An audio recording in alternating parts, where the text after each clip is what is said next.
How was the play, Mrs. Lincoln? And that's how 88 charges got dropped. Depth Oh, charges? we're Oh, live. I thought we were talking about a destroyer escort on during World War II, dropping depth charges on submarines and whatnot. Yeah. I maybe I'm wrong. What I want to say is what we were actually talking about, but I'm not I going to do don't. that. No, I'm saying what me Hmm. this guy who's got two thumbs and wants to say what we were talking about before. This guy, in any event, Hmm. folks, welcome to the Trampled Underfoot. And there's no one virtually watching right now as far as my clock, so anything goes. Go hog wild. Anyways, welcome to the Trampled Underfoot podcast show. There's so many. There's so many. That little sign thing and stuff. It's like it's such a psychological, as if that's gonna protect from whatever. It's insane. Everything. What do you call it? The bumpers on the go kart tracks. There's Hmm. bumpers everywhere so that you stay in the lane with your bumper cart tracks, and if you they'll pull your butt off of the bumper cars and say, "Kid, go play mini golf because you can't do bumper cars." It's That's like right. it's like an incredible thing. In any event, take it away, Mark. I got nowhere to take it to. We talk, we joke, we laugh, we have a lot of fun, and then we come up with just goofy things. Now, you moved to California for a while, and then you went back, but you drove out Land of from the liberals. Yes. you drove out from Florida to California and then back, right? You didn't fly, No, I did fly, but then I drove but twice. not on that trip. You didn't fly. On the first trip, I flew, Oh, okay. So and you then on hit. the second trip, I drove. Oh, okay. So you had visited once before. Yeah, Okay. All right. And about how long did that flight take? It was quite a ways. like 8 hours Yeah. maybe. I don't Okay. remember well, but Okay. Where I don't like to fly. I used to like to fly. I don't like to fly anymore. I figure now if I can't get there by driving, I don't need to be there. You know, yeah, uh, to the point to where if it's like in Texas, yeah, I'll drive for 3 days to get there. Sometimes it's worth it. Sometimes getting there is half the fun. Where do you think the shortest commercial airline flight is?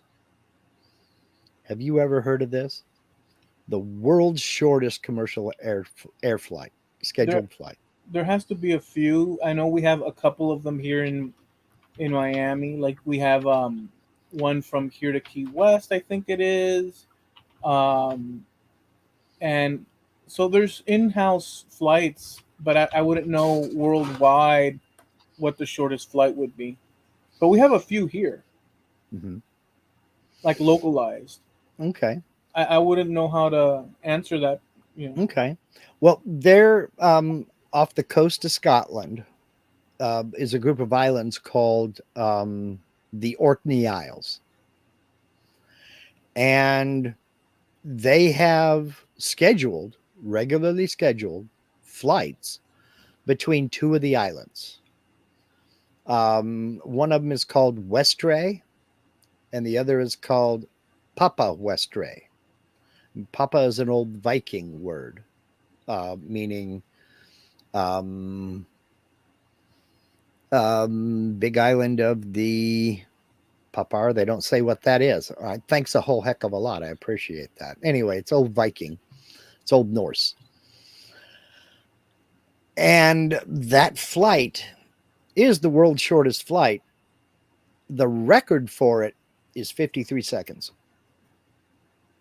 how do you do that? Uh, they are about, how far are they apart? It's 1.7 miles. These two islands are 1.7 miles apart. And you can take a boat, which is about 20 minutes, or you can fly, which takes about a minute. it takes it takes you longer to get on board and get sat down than it takes for the aircraft to lift off and then land. And of course, they make it a big tourist thing. You know, they give you a certificate and a bottle of Scott's whiskey and all this other good stuff because you made the world's shortest commercial. Um, you've flown the world's shortest commercial air route, 1.7 miles. I don't know, man. To me, 20 minutes by boat is okay. Well, I mean, that is pretty short. I mean, it's like very short. There's another one in Greece. Olympic Air goes between the island of Carpathos and Kassos. It's a distance of 12 miles and it's about 5 minutes. Now, you can take a ferry, but most folks just jump on the plane and do the 5 minute flight between those two islands. It took my aunt, my mom, and their parents about 35-minute trip Mm-hmm. from Cuba to Miami in the 60s when they left the island. Let me see if that is even on. I've got a list of the top 10. Some of these are down in the Caribbean, like St. Martin to St. Bart's. Um, but no, that's not listed. There is one 25 minutes from Bonaire to Curacao in the Caribbean, the ABC Islands. It's about 25 minutes from island to island, and the distance is 40 miles. But that's it. So Cuba to Miami did not make the top 10. No, St. Martin I'm is, I'm just saying it's a short. oh, If you yeah, think about what big time. 35 minutes is, Yeah. um, I mean, you get on board, they go up, they level off, and the stewardess stands in the front of the aircraft and just starts chucking bags of peanuts at people because she ain't got time to walk all the way down. You know, yeah. that's, I don't know. I just think that that kind of a thing is, I mean, I can understand how could be deemed as necessary, but it's also slightly ridiculous.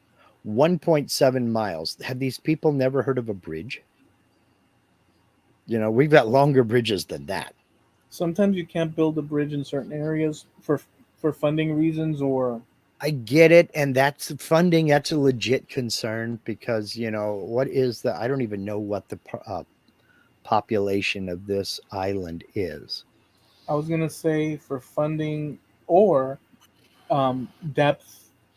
There's some situations where depth Yes. is like, I guess Mhm. pilings or pylons um, Pilings, yeah. need to be like something accessible for, and in Hmm. some cases they can't. I know that's the case in the Pillars of Hercules from Spain to Hmm. Africa, Yeah. that they've said, well, why can't we? Or I've heard it said that, well, why don't they just build a bridge because it's a shorter Hmm. stretch. Um, there's longer stretches in other places, and they still have bridges, but Sure. it's due to the depth of the, or they say it's due to the depth of, and it's very heavily trafficked and Yeah. blah blah blah, and so they won't do it. But that would be perfect for immigration. Hmm. Well, this island has 90 permanent residents, so that's why. Right. So you know, for 90 people, you're going to build a however many $1 million bridge. Yeah, We no, should that's not build happening. multiple bridges along the southern United States coast across the El Rio Grande. Because why should people have to swim and cross bob wires when they could build, and we can have McDonald's servicing areas along the like little kiosks Hmm. with selling like hats and stuff and this and that. Hmm. What say you? Unpopular opinion, I've always thought that that could be turned into a major tourist attraction. Hmm. Probably. You know, you put an interstate down there, within a couple of miles, and you build a wall. And you've been to San Francisco, right? Did you go up to Coit Tower and use the little you drop a quarter or something like that into it? It's kind of like a binoculars looking out at Alcatraz and all that other good stuff. No. You know, Is Alcatraz down there? I thought Alcatraz was up in San Francisco. mhm.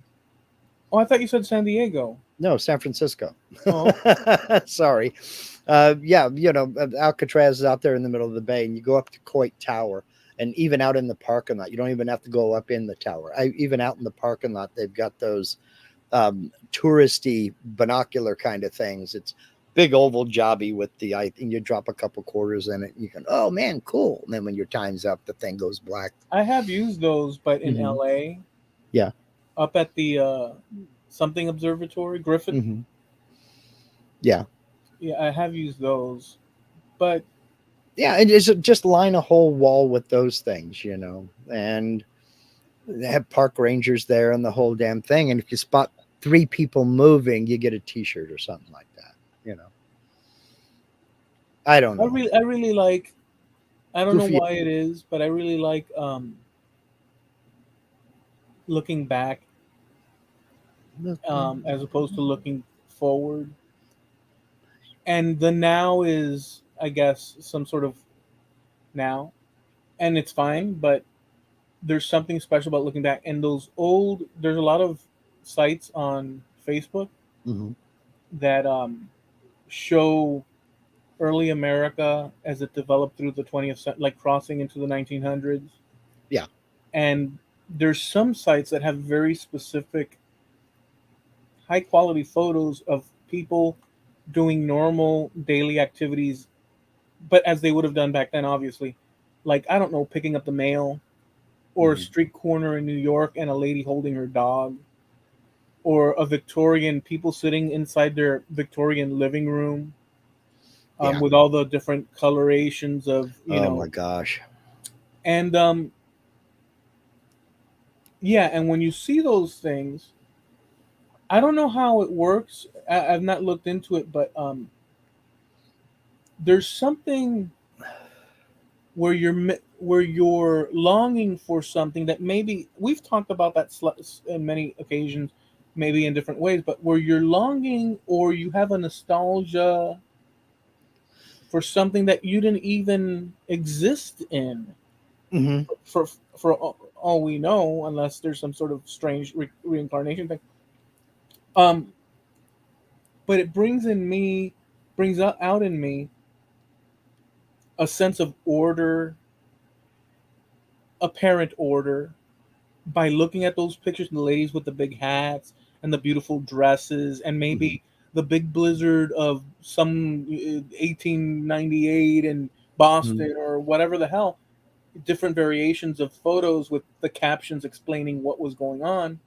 It brings a sense of you know like, oh, but things were so much. But if one thinks of all the drama that was occurring anyhow in their respective time periods, um, we're looking at one snapshot, but Yeah. these people, I mean, we're so us today, we're not aliens. We're not from outer space that landed here and all of a sudden our troubles are unique to us, Right. which they are at one level, but the fundamental questions and troubles and worries that human beings have through Hmm. today have always existed. Or Hmm. I think it's reasonable to the general principles of worries and concerns, food on the table, um, Hmm. Shelter. solutions, Yeah. health, and all these fundamentals, the arts. Oh, I would love to see this singer, or just any topic like that. I think have been around for ever and a day. Yeah. I think it's fair to bet on that kind of, sort of. Um, but there's a sense of looking back for me, and I know that many people feel this to one degree or the other. of something more, what's the word when something's more pure, Wholesome. wholesome. It feels, and yet it's not true in many cases, but true in some. So what I'm getting at is that we envision some comfort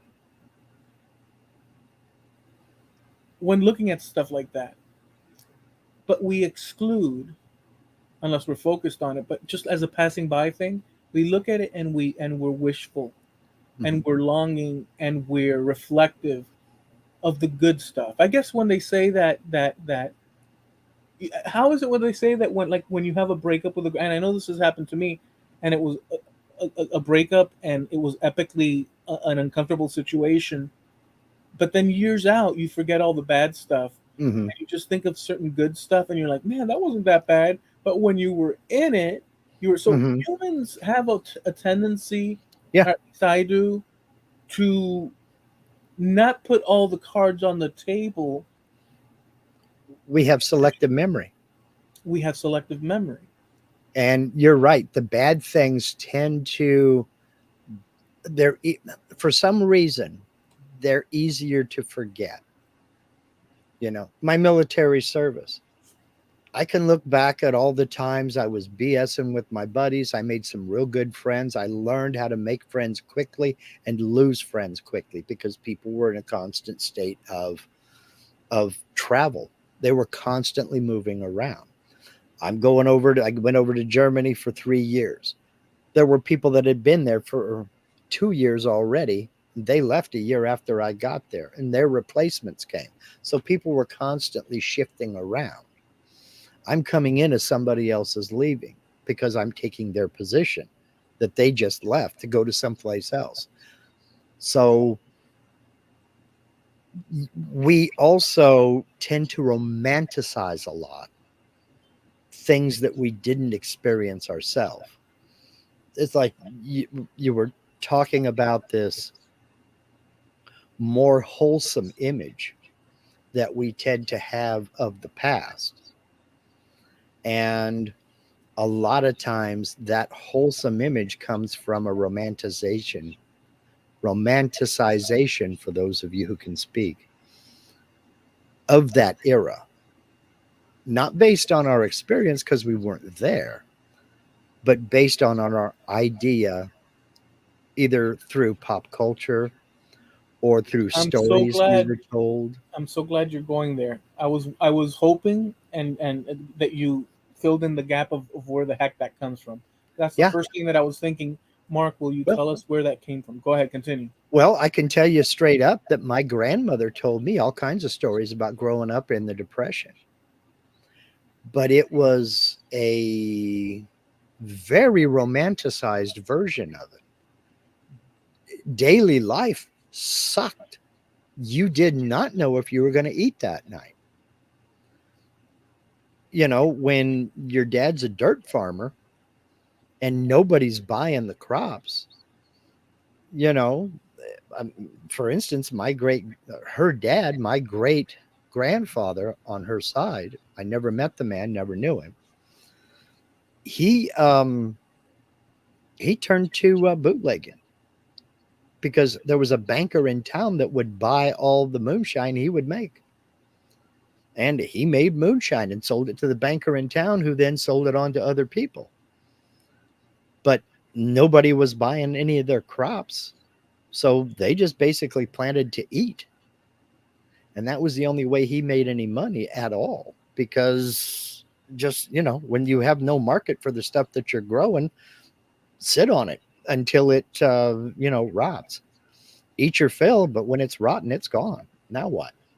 So, but we have a romanticized vision of that time. I do anyway, even though I never lived it. I have a romanticized vision of the 1950s. I used to say I think I was born in the wrong era because I loved everything about the 50s. I loved everything about the pop culture representation of the 50s I saw through shows like American Graffiti or Happy Days or even some of the TV shows of the time. But there was so much. that was not allowed to be broadcast back then, and so much left out of the pop culture references that I watched growing up, you know. So It ages like wine. Time s- does. some of it does. Memories, Hmm. in a general sense, especially when Hmm. we look at it in the context of a photograph. I have some photographs that I took in the 90s, not to mention the 80s, 70s, oh, Hmm. and earlier of my family and so on. And some of the later ones, like in the 90s, of my mom took of me. I have a one with me holding a guitar for an album cover. It never, materialized, but whatever. And I look at it, and I didn't.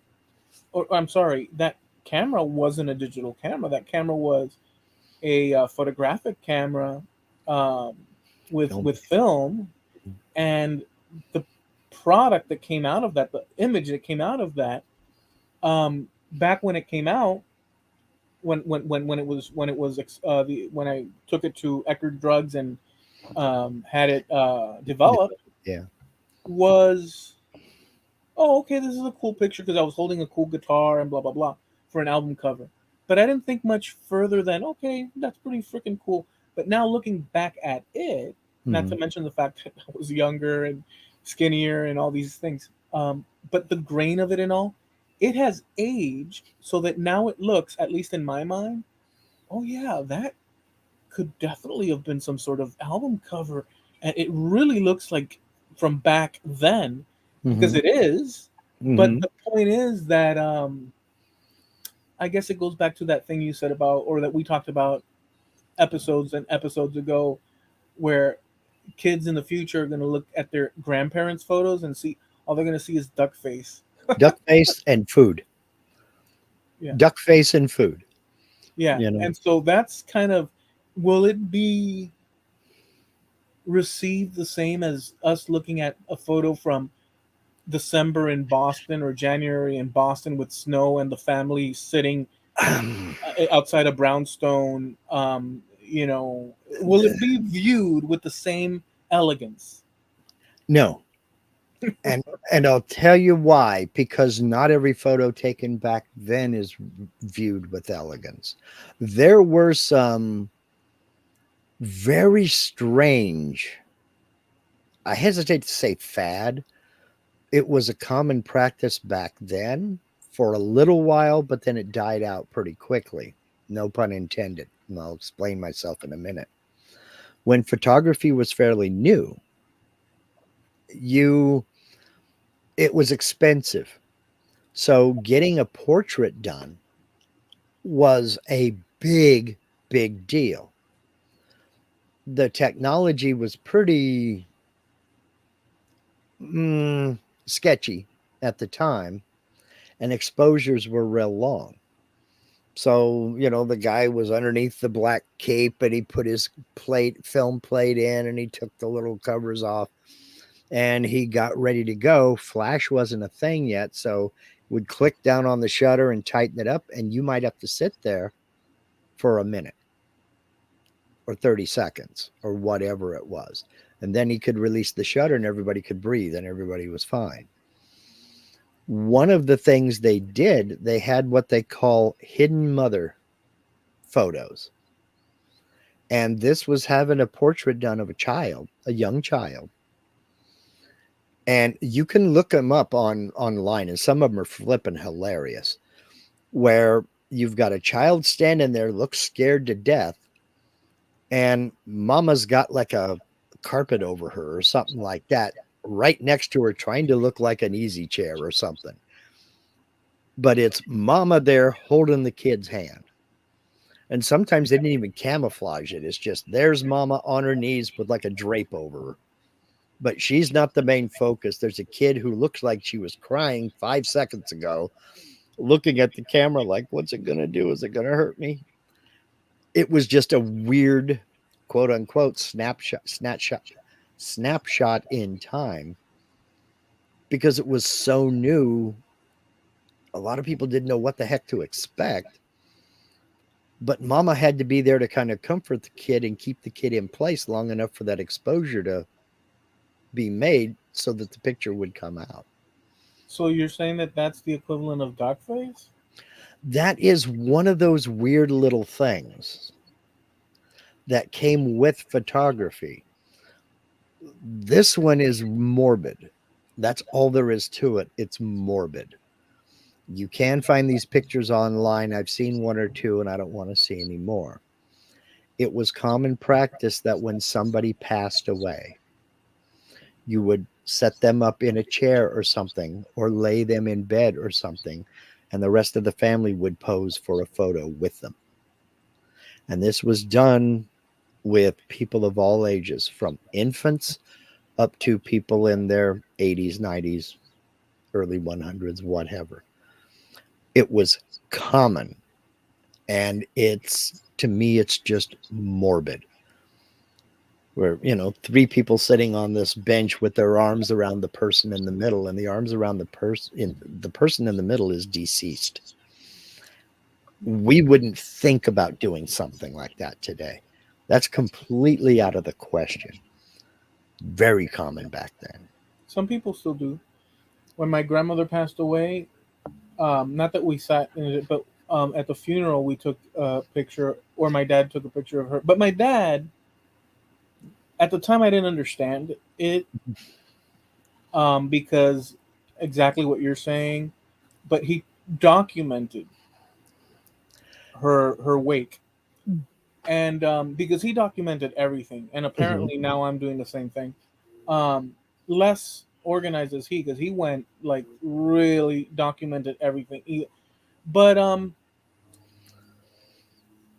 I would assume, but I mean, that you're saying Well, um, is something. Well, let me just say this yeah. contrast: if you don't have prior photographs of family members and they suddenly die, or just any number of reasons, and you're back in the 1860s, 70s, and whatever, um, I could see how they would do that. Now, doing a family photo in that fashion, from our point of view, is exactly what you're, generally speaking, sounds a little bit morbid, or a lot, but to them, probably they were doing it for quite the opposite reasons, I would Oh yeah, assume. I agree with you on that part. And as far as your father taking pictures at a funeral, that is completely understandable. That's a completely different setting. But That's it's not still, but that's it's not the still, living room. yeah, but it's still, for my tastes or Mhm. my sensibilities, that's still, he did so. I have the video. He took video and photograph. It's very hard for me to even look at those photos. I mean, he I, took a couple. He I took, it's because it's a situation where, not my cup of tea either. yeah, but he documented it. I mean, he documented everything. Yeah. Um, so, Uh, but but but it's different than what you're saying. But still, it's even within the realm of. yeah, even still, I can understand your dad, and I think that that is acceptable. Again, it's not my cup of tea, but to me that's understandable. I mean, he's saying goodbye to his mom, right? I get it. I wouldn't do it, but I understand it. It would be completely different, however, if it was on your sofa in your living room with your mom on one side, your dad on the other side, and you off to the left, and everybody's, got their arms around her and everything. That's different, man. I'm sorry. It's just like with me, not just no hell no. From our vantage point From our vantage point. in Now, 21st century. well, but Marsh has thrown a monkey wrench in here that I did not know that this is a thing. Marsh, staged wakes are returning. The dead guy sitting in his living room watching a rerun of the Super Bowl, and all his friends having a Super Bowl party. Are you effing kidding me? One thing's for sure, Mark. That's disturbing to me. I'm sorry. I don't care who you are. That's disturbing to me. One thing's for sure. Mm, It may be disturbing for you, and I would agree with you. mm. But the dude in that chair watching that Super Bowl, makes no difference now, does it? As far He as don't we know. care. As He far don't care. as right. As far as we know, as You far as can we be know, certain he's not going to complain about the 7-layer dip. He doesn't think we should have had buffalo wings instead of teriyaki. He don't care. right. So I mean, there's an exceptional. I mean, there's books, Mm-hmm. but whatever. I saw a documentary, in-house documentary done by people Mm-hmm. that are into history and this and that, and this was the history of Alexander the Great. Yeah. And have you ever gone through that story and sat with that? No, no, no, not. I haven't. Okay, so I know who he was, and I know that basically he conquered the entire Persian Empire. But that's about the extent of my knowledge. yeah, I mean, and that was roughly where I was at, Mm-hmm. and then I saw this documentary. Obviously, one could always continue, but whatever. The documentary was like it took you through the Mm-hmm. his journey, Yeah. and it's insane. That guy, um, it words cannot. So everywhere he went, and I'm telling you this for a reason because I'll get there real quick. But words cannot express every when he set out from Macedonia, Mm-hmm. he took with him close soldier friends and then other armies, and he wasn't. He also had Greek people. They Mm-hmm. were all allies, roughly, Mm-hmm. or not roughly. They were allies, but whatever. They came from that world, Macedonian Greek, Mm-hmm. and they went out into the Persian Empire because they had slighted them hundreds of years before, Mm-hmm. and they still lived with that memory. Yeah. They didn't have photographs. They didn't have moving pictures. They had was written word and word of mouth of what had happened and whatnot, and this and that. But they did not have anything that you and I like. If they tell us now that anything, we can look at the images roughly and Mm-hmm. whatever, and it would be more impactful because we're seeing what's going on. But they held that grudge, Mm-hmm. and Alexander the Great set about to Mm-hmm. conquer. Now he just wanted to take one place that was populated by Greeks but was controlled by Persians, and the Greeks in that city or town or whatnot Mm-hmm. were had basically become culturally Mm-hmm. Persian, Yeah. even though they knew they were ancestrally Greek Mm-hmm. and Macedonian and whatnot. And when he went through and took it, Mm-hmm. he couldn't believe how easy it was. It wasn't easy, but the point is that he succeeded, and he said, "Well, let's go to the next town." Mm-hmm. And they went, "Let's go to the next." And he did this like a 20-year-old. He went through like a 20-something-year-old. He went through each town, forwarding and forwarding and forwarding, and this huge empire kept getting their butts kicked. And he basically took everything that he Mm-hmm. crossed. He took Egypt. Mm-hmm. He made an accord with the Egyptians. They granted him supposedly the status of a god or whatnot. But anyways, at one point when he conquered Persia for good, there was a king. I think his name was I can't remember the name now, but he was the Persian king that had already been dead, and he was fighting his son or grandson. Okay. And there was a tomb, and he went to the tomb and he paid homage once he took over Persia, Uh-huh. like finally, like nobody could deny him Yeah. anymore. He went and paid a homage Mm-hmm. to the tomb of that Persian king that came before him, and he was called something the Great. Hmm. Sirius or Sirius the Great. I can't remember now. It's been a few months since I saw the documentary. Suleiman? No, No, it wasn't Suleiman. That no, was much but later. but Okay. we can Google it to be exact. But that's not the point. It would be better if we knew exactly. I could look, we could look it up. But the point I want to make is that he paid homage to to that king, and at some point he came back to pay a secondary, Hmm. and the tomb had been robbed, and the tomb, and like the carcass was tossed over. It's Hmm. sitting in the wilderness somewhere. It's still there. His Hmm. tomb is still there Hmm. since that time. Um, but this king, he was buried and whatnot, in that tomb or in that Yeah. crypt. It's a structure made out of rock and this and that, whatever. Yeah. And damn it, that was what I was gonna say. But there was a reason of connecting that to what we were talking about before, which totally slipped my freaking mind. Had to do directly with something with the weird. Well, you got to the point to where the crypt had been robbed. No, I know that now. I'm saying that originally with the previous topic wasn't a previous topic. I was mentioning this as a conjunction to what we were talking Hmm. about Okay. with About the weird photographs with dead people and what have you. in that vicinity, and I don't remember. In any event, there has to be a reason why. I'll probably remember it later. But he took over India, Hmm.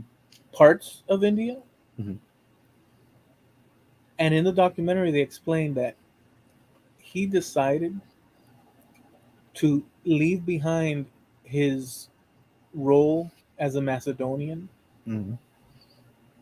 and he started oh, okay, everywhere he went and conquered, Hmm. he did so by replicating as best possible previous historical written down battles in similar locations or adjacent locations. So he just repeated, like if he heard a great king from back in the day Hmm. did this one thing, he was so, because remember, these are people from back, way, way Yeah. back. So they had their, um, um, not suspicions, there's a word for it there, Superstitions. superstitions. So he copied and paid. So when he would go and conquer, he would go and pay homage to each tomb, to Hmm. each god of that.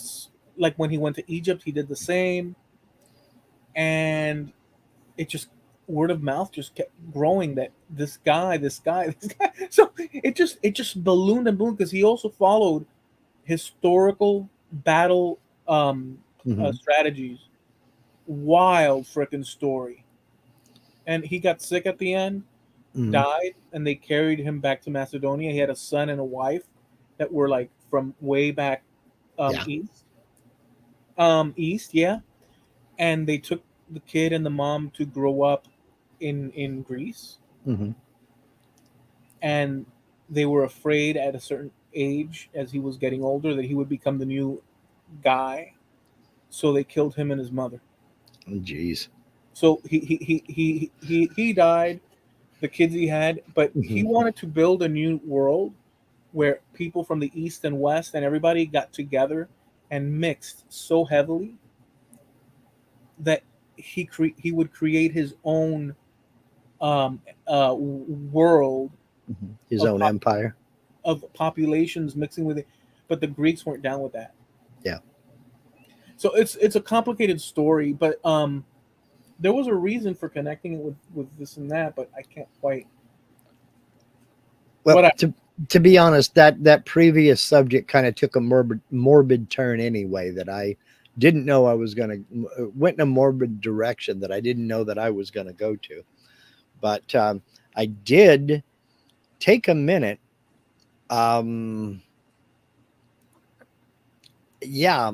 Um, I did take a minute to go take a look at what Marsh was talking about, and yeah, um, staged wakes are a thing.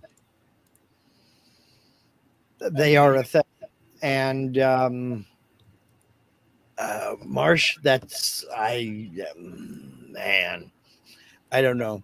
About the time that I think that I've heard it all, because, for you and me, I can't speak for you, but I can speak for myself. I wouldn't even contemplate something like that. I really wouldn't. I mean, we know that all lives come to an end. I believe in letting that end with dignity. And I don't think propping grandpa up in his favorite recliner with a rerun of Lawrence Welk on the television, there's nothing about that that screams dignity to me. I'm sorry. That's just, maybe I'm old fashioned, but well, you're old fashioned until you're new fashioned. So we don't know if that happens to catch on. We may think that, but like, let's say in 100 years from now, let's say everybody's doing it, and the standard is that this is the decent thing to do. well, maybe 100 years from now, it will be the decent thing to do. And by that time, I'll be long gone, so I won't really give a turkey. But all I But can you see say, what I'm saying, though, right? Like, we don't I know do, what trends are I that do. for.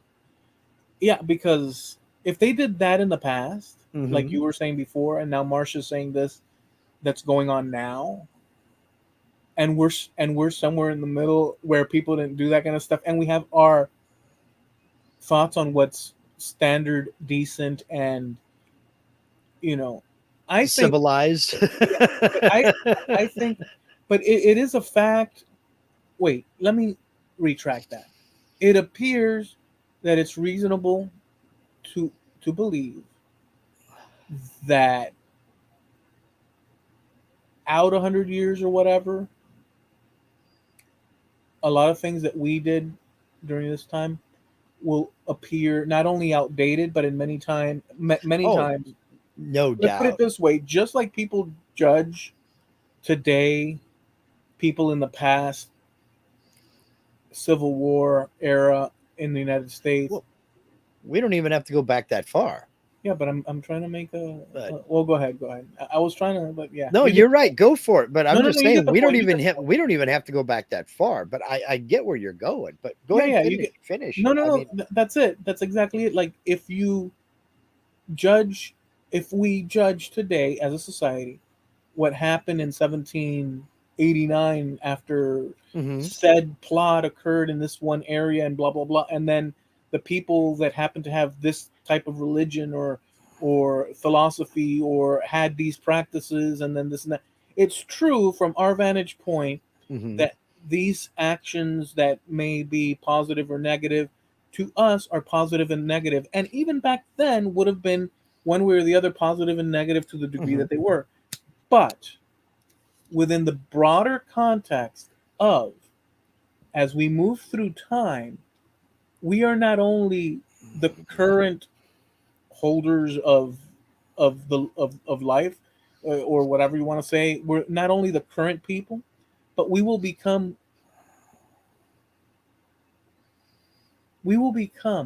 anachronisms. the future's criticized Mhm, population, in as much as things that we did, agreed upon, disagreed upon, mhm, acted upon. From their vantage point, we will be what we are. And here's the trick to that: in our minds, we're not doing anything wrong as far as we can well, tell. I mean, we're doing plenty wrong, but that's not the point. The point is that on average, we think that we're kind of dealing with life as we, but they're not going to take that approach. Maybe, maybe not. Some people will take the approach that some people take today, looking to the past mhm, and saying those back. And worst, bringing it into the present mhm, and judging people in the present by actions in the past, attaching attaching a string across generations based on groups, based on color, based on blah blah blah blah, some blah blah blah. well, that's And always going to happen.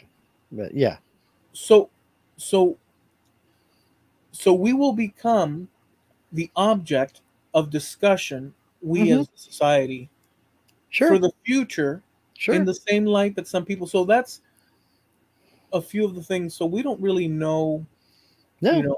we don't. We absolutely don't. And again, you don't have to even go back that far. I mean, just look at the way we dressed in the 80s. You know, when was the last time you saw any woman with Farrah Fawcett's haircut? But guys just fell all over themselves. They thought it was great. And Well, every girl in school who had hair long enough was trying to copy that hairstyle. yeah, but it looked pretty good at the time. It looked fantastic at the time. I Now, know, I loved it. now, you know, a lot of guys wore polyester leisure suits because at the time they thought it looked good. I can remember my dad with long sideburns down to about here that jutted forward because at the time they looked good. Now it looks goofy as hell. I'm sorry.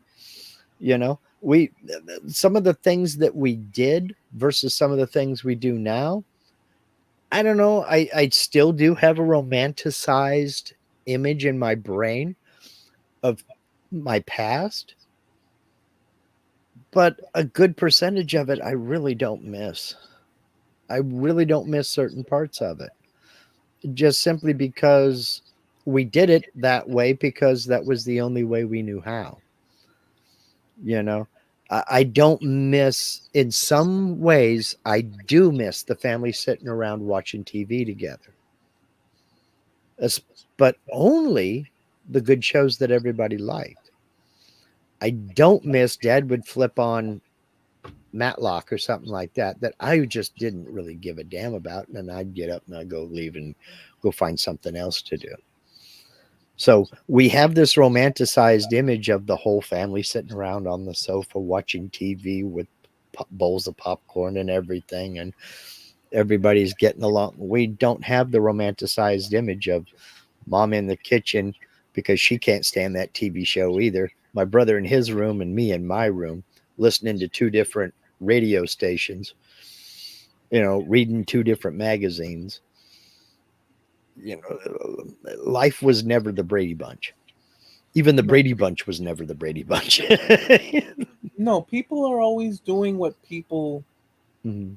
within the world of a human being. So between going to the bathroom, Mhm. number one, number two, showers, combing hair, brushing teeth, Mhm. eating, going to a job to actually pay for the food at a market, Mhm. going to the market to bring it home, unpacking it, putting it in the fridge, feeding the dog, paying the bills, the light, just all the series of those things Mhm. take up whatever percent of time in a human being's life. And then there's leisure activities or Sure. visiting family. Like all these things are things that you could, regardless of the regardless of the drapes or garnish, which is maybe the hairstyle or like those things that accompany Mhm. all that, those basic behavioral interactive Mhm. qualities exist across time. If you can picture 1870s, in my case, picking out of my many branches, the Canary Islands on an island, 1870s, we're the descendants of those people, Sure. meaning us. I mean, in a broad sense, all of it. But the point is, um, it's as if you took my family and placed them in that location at that time, with those conditions, with the technology of that time. They were doing all the things that human beings do today, minus the extra dressing. Uh-huh. And so it's not so much anything other. I'm talking about like this nostalgia. Mhm. Um, than having the loved ones around and their normal human interactions, but they're your family. Right. They're your loved ones. So on that level, there's that. But yeah, a funny looking radio from back in the day, a Mhm. neon telephone. Those things are also memorable. Right. But the in, I guess in context, all of it Mhm. is from an era, whatever era you want to pick, and yeah, from our vantage point, there's things that we can nitpick credibly or not, whatever. But the fact that we're not there or can't access it Hmm. other than in our mind, um, in our feelings and this and that, Sure. is, that's where the nostalgia thing lights up. Oh, sure. And there's nothing wrong with nostalgia at all. In fact, a lot of times, I don't know, but then again, I have to temper myself when I start thinking back about stuff like that because it is still a romanticized image. You know, I can't go back and remember what I was feeling on a particular day when I was sitting in a chair in front of the stereo with headphones on, jamming out to Jimi Hendrix. I can't remember everything. I don't know what I was smelling. I don't remember, did I have a stomach ache or a headache or something like that? Was it winter? All I remember is the stereo, the chair, and the headphones, and Jimmy, of course. And So an I can, interaction, right? well, no, there was no interaction simply because it was me with the headphones on. I was isolated from the outside world. But I had that romanticized image of me sitting in the den in front of the stereo with the album cover in my hand, listening to Jimi Hendrix. That's the only thing I can really relate to. I can't relate to anything else. That may have been one day, that may have been over the course of a week, and I've glommed everything together. I You may can't not even remember, remember the one particular song that I was listening to because I listened to the whole album several times. but you can't remember. I have good memory in a sense, Hmm. in terms of being able to, without knowing it, but Hmm. looking back, taking snapshots in time Hmm. where the context of a moment in time I happen to be able to access today. I But, I do have those too. but it's, and sometimes, well, before I say the cliffhanger, I guess, in context, sometimes I can recall a lot of details over a moment in time Hmm. and recall it today. But it's never, and the feelings, right? Have you ever Hmm. walked around and you get a deja vu, Oh and yeah. you get back, um I've said this before, the smell Hmm. of cooking pretzels Hmm. as you're walking by, Hmm. there's something there. Yeah. Olfactory is the biggest trigger of memory. What Smells what are the biggest and fastest triggers of memories. Yes. okay, so I would say, you know, that I have good memory in that sense, Hmm. to be able to take snapshots without me knowing it at the time Hmm. that it was happening. But Hmm. prior to that snapshot and after that snapshot, Hmm. everything is blurred, or Yeah. or basically not there. Yeah.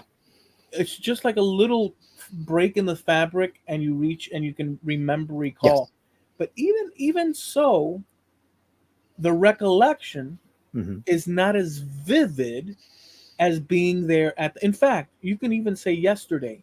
If I were to ask you yesterday to recall what you were thinking at, I don't know, at 9 o'clock, when you were Yeah. That's sitting in the, so we can't even do that from one day no. to the next. But you're right about that in that there are specific things that I do remember quite clearly. I've shown you the picture of me and my uncle on his little Honda Cub, his Honda 50. And so I was 3 or 4 years old, and I'm sitting on the seat in front of him, and he's kind of leaned over the handlebars, and I'm leaned way over holding onto the handlebars too. I've shown you that picture. I remember that ride distinctly, and I remember that picture being taken. My dad took that picture. I remember that distinctly. All he did was, and it was a very short ride, but it's the first time I'd ever been on a motorcycle. And then it was just a little Honda scooter. Pulled out of the driveway, made a left turn onto the road in front of their house. They went down to the next cross street, did a U turn at that intersection, came back, pulled up the driveway. We were there in the driveway, just got back when that picture was taken. I remember that like it was yesterday. And we're talking about something that was 59 or 60 years ago. There's a photo my grandfather took of their houseboat, and there's a chair up on the front deck, and he didn't even see me there. You have to look, but you will see me peeking around that chair. I was up on the deck of the houseboat. I wasn't supposed to be playing on the houseboat, but I'm 4 years old. You immediately do what you're not supposed to do. I was peeking around the corner of that chair, and if you have to look, but you will see my head peeking around that chair when he took that picture. And I remember him standing there taking a picture like it was yesterday. Don't remember what I was doing, but I remember him taking that picture. And it was several years later before he noticed I was in that picture. And by that time, it was, just something to laugh about. But I don't remember anything up to that picture being taken. I don't remember anything after. But I remember that, literally that snapshot in time. There are certain little things like that that just come back instantly. Yeah, for some reason or another, um, certain things just can be recalled, and other things just. Yeah. Most of it, if you think about it, most of it is very difficult to access, to bring into the now. But a lot is. I mean, after all, we do remember who our parents were. We do remember who our Well, grandparents sure. were. We do remember where they lived, or what Hmm. this, and that. So we have a broad sketch of the things, and specifics too. But for the most part, like if I told you right now, or if I asked you right now, or actually it's half an ask and half a tell. Hmm. um, so I'll use my example and then I'll ask you, and you'll. Hmm. I remember, I remember me being perplexed or troubled over pimples, and my mom says, "Oh, we can get you some Clarisil or some, I don't know what it Hmm. was called, and so we got in the car and drove to Eckerd Drugs Hmm. back in the '80s at some point. And I remember walking around looking at the stands for this magical thing, so I wouldn't have a freaking pimp. Um, I remember going with her, like, so I remember that. I can Hmm. picture a essence of the Hmm. aisles. I could picture an essence of what we were looking for, but it's almost a dream state. Can you Yeah. remember a time where you hopped in the car and mom took you down to the store to get whatnot and this and that? I remember certain trips because there were so many. I remember certain trips. I do remember my brother. Okay. I must have been 5. I was about 5 because my brother was, no, I must have been 6. My brother's 4 years younger than me. So he must have been around 2. So I was about 6 years old. And we were here in town down at the Sears store. And I was holding a coat that I wanted, a winter coat. And mom and dad got it for me. If that's what we were there for. We were there shopping for coats. And my brother was sitting in the cart with his, feet stuck out the front, and I'm holding up the coat to show it to him. And this guy comes by and he takes a picture. Big old camera. Takes a picture and he talks to my mom and dad. And then, you know, he went his way, we went ours. But I remember him taking that picture. And then 2 days later, we were in the newspaper.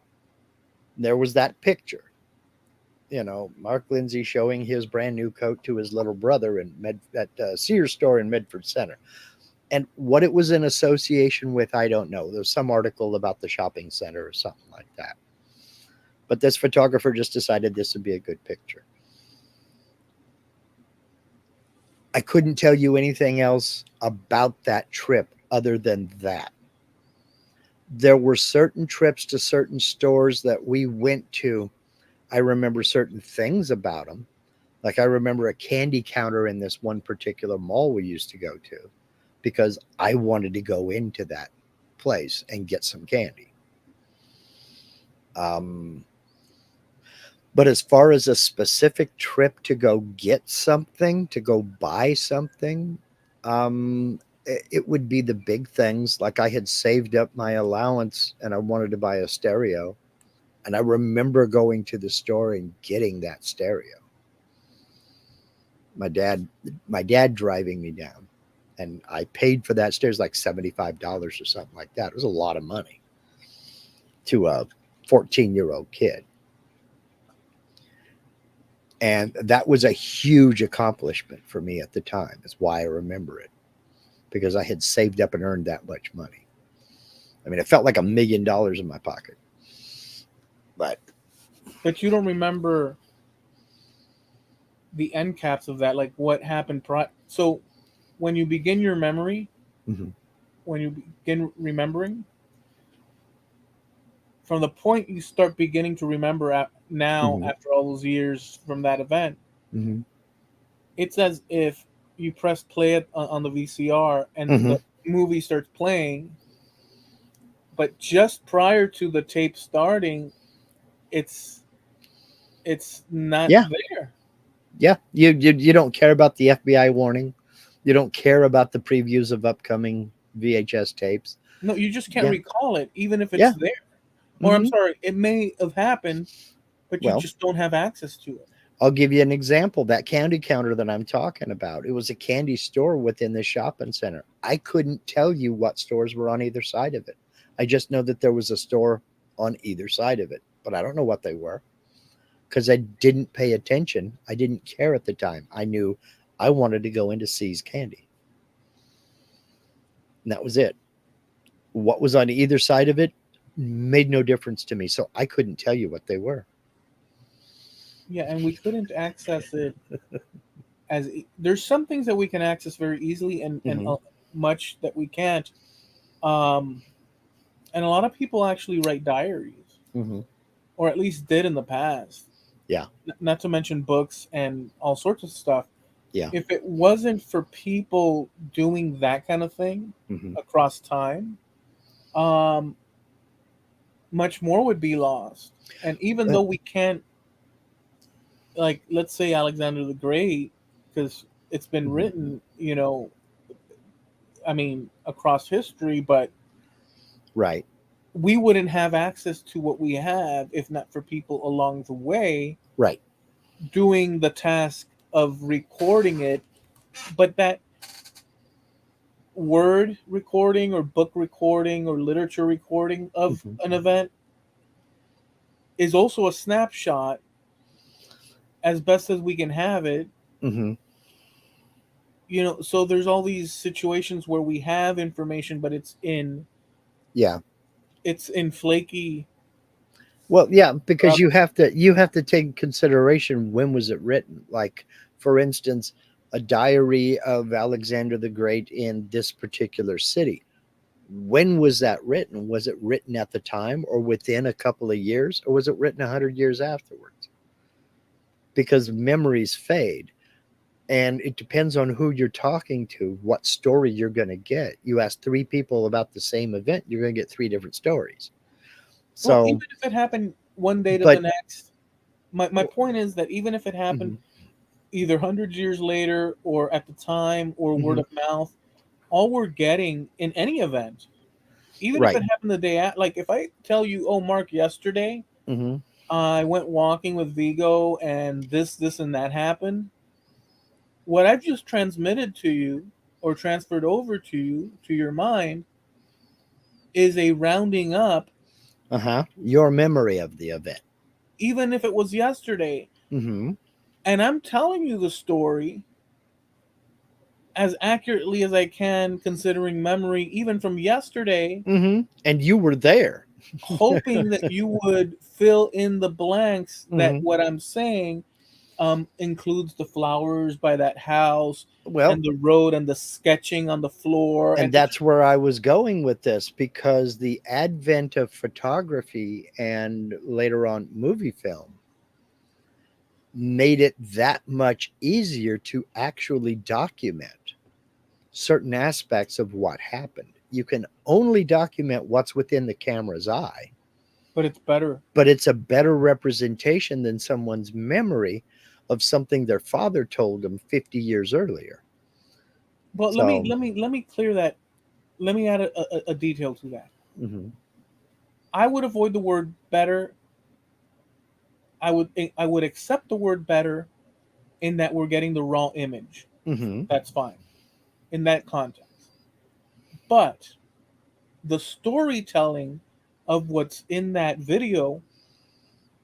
So, for instance, if you have two people sitting around watching TV in a video mhm, and they have a conversation, mhm, but they're having that conversation in the moment in that video, and we're watching it now, mhm. we have everything from that video. Right. But if I come along and say, "Oh, I was sitting with this person and we were watching that video," I'm the person in that video, and here's the content. Here's my narrative of what was going on. Mhm. I'm giving you extra information that wasn't available even at Right. the time when that video was happening that you can see. Right. I'm adding information that places that. So in other words, even this word of mouth situation where it's not, you can't hone it in, Mhm. it's still providing information from the mind. And although there's errors available and likely, Mhm. we're getting extra details. So you have a video and you have somebody telling you what was going on in the video, even though the person saying what's going on in the video that surrounds the context, it may not be accurate and you can't see it. It's still extra. You get the point. I do get the point, but what I'm getting, but that snapshot in time is more accurate, because regardless of your memory of the situation, in that video, we now have the image of you and the person you were talking to. We also have body language. Is he even paying attention to you? Is he involved in the conversation to the same level you are? Would he remember certain things the same way you would remember it? Do we have audio from the television? We also have an interior shot of the house, so that places approximately when this was. Because if you lived in one house, then you moved 2 years later, it has to be in this house because that's the interior of that house. It couldn't have happened 2 years later. So, also, the audio from the television playing in the background might have other clues as to when this actually happened. People get downright forensic in this stuff. There is, as an example of this, you've seen where people have taken old footage shot in the well, all the way back into the 1800s now. There is one specific video. There was a camera on a streetcar shooting out the back of this streetcar as it drove through New York. And there was a family in the car following the streetcar, and they had a driver, a uniformed driver. And the the footage shot is about 4 or 5 minutes long, and they ran it through various processes and cleaned it all up. They didn't colorize it, but they did clean it all up, and it's real cool footage. You can see the people in the vehicle. You can see other people crossing the street after they pass. You can see other traffic going in both directions. But you can also see businesses on each side of the road and signs out there. You can locate what street that was on by those businesses. There's one brief instant where the camera kind of pans down and you see the license number of the car. There are people who have gone back, looked at that footage, and they have found that family. They know the driver's name, they know the man in the front passenger seat's name, they know the name of his wife and daughter in the back seat. They know where those people lived, they know what he did for a living, all because it showed the license plate of that car, and that was traceable through public records from back in the day. They can't pinpoint the exact day that that took place, but they can pinpoint the approximate month based on the weather, based on the way people were dressed, and they know as much as anybody else about that family just based on that 4 minutes of footage. So I I basically was explaining that there's information in a video, and to use Mm-hmm. that example, Right. what they can't say about that video is what where they were going, No. unless something cues them as like as Right. to where they were Unless going, there's something else later discovered that would put them in that place at that time. or Right. they stop and in the video they Mm-hmm. walk into a store, like all these things. So Right. whatever's in the video Mm-hmm. we can access, and it's Sure. I'm not saying that so I wasn't even making that argument. My argument is, as an example, we can know all these things as they investigate. Mm-hmm. You don't know what the guy was thinking. No, you don't. You don't know what the lady was thinking. You Exactly. don't know just prior whether they were in an argument or were very happy. If the dog, they had to catch him to get him back inside before they get him, like all these this. Yeah. So Right. there's more information. True. Well, let me just get my point across. There's Okay. more information. So, for instance, you and I are talking right now, Mm-hmm. and we're being recorded, Mm-hmm. and it's going out into the public. The information that is being produced on camera Mm-hmm. is the choices I'm making and you're making Right. in our replies over this conversation. But and okay with that, and but what's missing is what what's in my mind that I'm not Right. explaining, what's in your mind that you're not explaining, and as as as an aside as well, but still Mm-hmm. valid, what the audience is is thinking Right. one way or the other. So my point is that there's information, Mm-hmm. and then there's information that's not captured, Right. but it's occurring at the moment.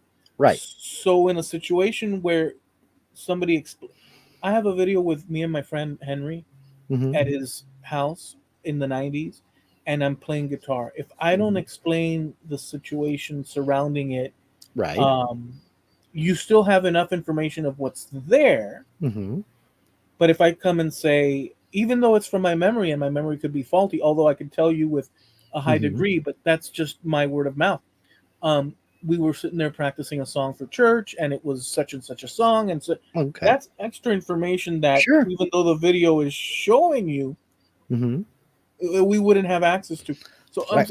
I'm saying I'm making an argument for that, that all different forms of data, even if it's not just raw, Mm-hmm. is still valuable, I guess is what I'm saying. Well, yeah, and I know I'm not doubting that at all, but all I'm saying is it made it less deniable. Let's use your example for a minute. You're sitting there playing guitar with your friend Henry. That right there says three things to me, and I've never even seen that picture or that video. You were there. Henry was there. You were playing guitar. It happened. The people that were involved in the story were in fact there, and you were not playing a piano or the drums. So what I'm getting at is the event occurred. That's undeniable. Well, We Yeah, get here. So everything else is supporting information that proves that point, and it's added extra context and help to flesh out the story. Us here right now, it's undeniable that this is happening. We're both right here. No, I don't know um, where Vigo is. I can't see Vigo. I don't hear Vigo, so I don't know if Vigo's even in the room with you. But you're there. I'm here. This has happened. These three things are undeniable. So that's all I'm getting at is it's documentary evidence. So we can say with certainty, yes, this event happened. yeah. The video, yeah. So I guess I'll say this. My only clarification is that Hmm. the context, Hmm. even though it's on video, Hmm. context requires, unless you're looking at a crime scene or something. Oh, no, even then, see, Yeah. this is the problem. I guess my whole thing is that what we see recorded, Hmm. if what you're looking for, did a bird fly across the screen, Hmm. and that's proof that a bird flew across the screen, Right. or it's windy that day and it's an Hmm. outside soccer game, um, it's showing that. Right. And that's But that was my point. right, no, Your point is well taken that all the other context involved adds extra information that may change a person's perception of what they saw happen. yeah, that's I it. agree with that. I It's agree the with that wholeheartedly. yeah, because so I'm just making also the further argument that, Hmm. and I'm doing this as we're going along, like it's Sure. coming to mind, but that yes, it's true. Hmm. As an example, that I went to the supermarket. Hmm. Other people saw me at the supermarket, Hmm. and so I went in, but along attached with me going to the supermarket was my brain Hmm. thinking random things one after the other, or even not random, maybe thinking about a specific thing Yeah. as I went shopping. You come across the person. Maybe it's a beautiful lady, which I did see. I saw a Hmm. gorgeous woman. Oh, it was just a spectacle of everything that helps society move along in time. And in any event, all those extra things, all Proof those that extra. God loves us and wants us to be happy. I mean, the facial, it was something I couldn't Mm. even Yeah. begin to. But the fact that a camera Hmm. recorded me walking around Hmm. the place, um, they're not recording No. the extra information. And so when it comes to things like ancient Egypt or just something really ancient, we Hmm. may have the pyramids. And that's a glaring example Sure. because you can't deny that it was built and it's there. Yeah. So we can't Right deny there. Yeah. Egypt. Hmm. Like we can't deny Egypt, but we can deny um oh, the pharaoh at that time had a nasty disposition, and so Right. he had this ruling for all his citizens or subjects or whatnot. Right. Unless it's written in some sort of Right. so there's information is not only the raw. Hmm. It's my only argument really, which information is what's the raw video, yes, Sure. 100%. And we can, it could lead us to clarify a lot. Right. I'm just saying that there's also, I guess I'm making an argument for the spiritual or whatever goes on in our heads. The psychological, well, you may be making that argument, but I think it's a valid argument because you're absolutely right. My only point was that photography and video, motion picture, made it easier to capture that snapshot in time as it was happening. You know, that if, for instance, another car had hit that car that was following the streetcar, well, that's evidence that it happened. You know, that's not hearsay based on a friend of a friend who was in this grocery store saw this car hit this car that was following the streetcar. Well, they have it on film. They know it happened. It's true. So So, well, here's my point with when I was talking about the accounts of, for instance, Alexander the Great. If they were written, relatively concurrently with what's going on within a couple of years here and there, that's probably a lot more accurate than something that was written 100 years after the fact. Because is credit given to him for something he did, or is credit given to him for something somebody else did? Did things occur that way? Is this person injecting their own speculation into something? We don't know. I could sit here and write up a tale about the Battle of Thermopylae, having never studied it. And I may get some things right, and I may get some things wildly wrong. if you're making So it, but my whole point is the veracity of the information sometimes can be called into question based on when it was written okay, so and what the source was. so using Alexander the Great, Mm-hmm.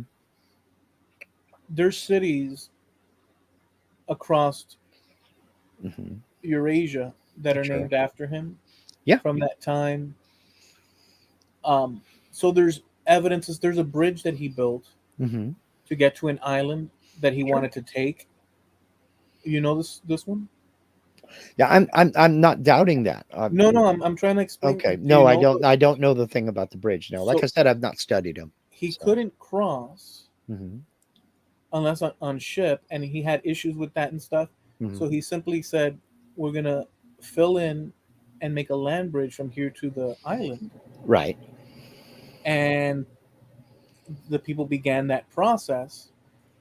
Um, and then a storm came and took the bridge, and they Mm-hmm. had these huge like scaffoldings Yeah. that would attack the island, but the people in the island didn't allow him, and Mm-hmm. they fought back. And then eventually he started the bridge again, filling it in with rock and debris, and he Mm-hmm. crossed from the mainland to the, and he took the place. Today, due to that and the waters and stuff, it's a peninsula, Yeah. and the rocks are there and stuff, and there's the art. I mean, so there's evidence, but Sure. what we don't know is to a T what conversations he would have had with his general. Nope. All these extra different things. But my argument is that it's just, here's the thing: we can't know those things that you were explaining, where it's precision Mm-hmm. as to back and forth and whatnot. Right. Um, even even when somebody writes a book, like let's say a Hemingway writes a book, although it's Mm-hmm. fantasy or whatnot, Yeah. even when someone writes a book, the information that they include in that book Mm-hmm. is what they opted for along the way, with all the considerations of Mm-hmm. whatever they had in mind or how they wanted to structure a Mm-hmm. story, Sure. and all the other stuff that was used, all the other pieces, Mm-hmm. memory and sketches of plots Mm-hmm. that were part of the creation of that thing, of that book, get lost along the way, Right. even though all those other things are a better account of Mm-hmm. the story. But we don't have access to Hemingway anymore to tell us that, he was sitting at this beach when he, Mm-hmm. I mean, we do have some of that, but the point is that we don't have the extra information. So we have, just like the Indians would pass along word of mouth, Sure. and even though that's an inaccurate at the level of scrutiny that you've been suggesting or explaining, Right. because in fact we can't know that precision, there's that information is still being passed along, not as perfect as Right. an accounting on a video, but Well, it's still information that considers the spirit or intentions right. or themes. So on that account, for what it is, it's all we really have. So when they tell And you a story about fairies or something like that, mhm, maybe the fairy bit to us, well, come on, it's we're talking a about little fairies. bit far fetched. Yeah. But the the push forward of that story in a Hmm. cultural sense is still sending forward information about the things that those people Sure. believe. So you get the point. I'm sort of Yeah. You may not know what he had for breakfast, but is it really relevant? You know, and maybe it is relevant, or no, maybe it not is. maybe it is. Maybe he missed breakfast that day. But It would be better if so, mhm. because this is an important thing. And actually, Steve said something that throws a rock into the whole Well, problem. but that's where I was going to head. Steve just Okay, beat me to it. before you go there, Mhm, two things. One, when you're reflecting on you going downtown and mhm, you're holding a coat and your brother's there and you're recalling this whole scenario and the newspaper. mhm, Um, it's a given for me, mhm, mhm, at least the way I think, and that's another problem. But let's just say for me, mhm, the way I view it, it's a given mhm, that you are highlighting mhm. a moment in time that I can't. I know that unless you said it, that you can't tell me the paper bag, or what kind of bag that they put that No, jacket in, and you can't tell me the shoes that you were wearing necessarily, nope. or the what was the temperature and what conversation Yeah. you had with your mom. Did you want to stop and get candy? I know you're not including all that information, Mhm, but those are possibilities of what could have happened at that time. So mhm, I know that what you're giving me is a recount of that mhm. day with highlights, Yeah. and that brings and that encapsulates a moment Right. in time. It's But not only that moment. only that moment, but it's not forensic at the level of video like you No, were explaining. no. But still, you see what I'm saying? Like And there. and and that kind of dovetails in with what I was talking about memory, because I could not tell you. I do not remember. Was that the first store we went? Was that the fourth store we went to? I don't know. Did we go to other places? I don't know. Did we buy other things? I do know that my brother also got a winter coat, but I don't remember what his looked like because I was fixated on mine. This is mine, and that's what's important to me. I know he got a coat because that was what we went for, but I couldn't tell you what color it was. I couldn't tell you what material it was made out of. I couldn't tell you how long either of us wore those coats. But that was the only snapshot. It was just that snapshot. And I remember because it was something odd that stood out. All of a sudden, there's a guy taking my picture. Well, you're recounting your experience Mm-hmm. and And what's it left stood out, over, you know. and what's left over from it. Mm-hmm. It doesn't make it Right. any less. So without you telling that, Mm-hmm. now you could bring in the article. Mm-hmm. Like let's say you had the I article. think I still have it. I think it's still floating around here in one of these totes full of pictures. That's so if you produce the article, Mm-hmm. that's a good one actually to have. That is, so Mm-hmm. if you produce the article and you show me, Eloy, here's the article, I could Mm-hmm. take that article and extrapolate Mm-hmm. all the data from the article, Mm-hmm.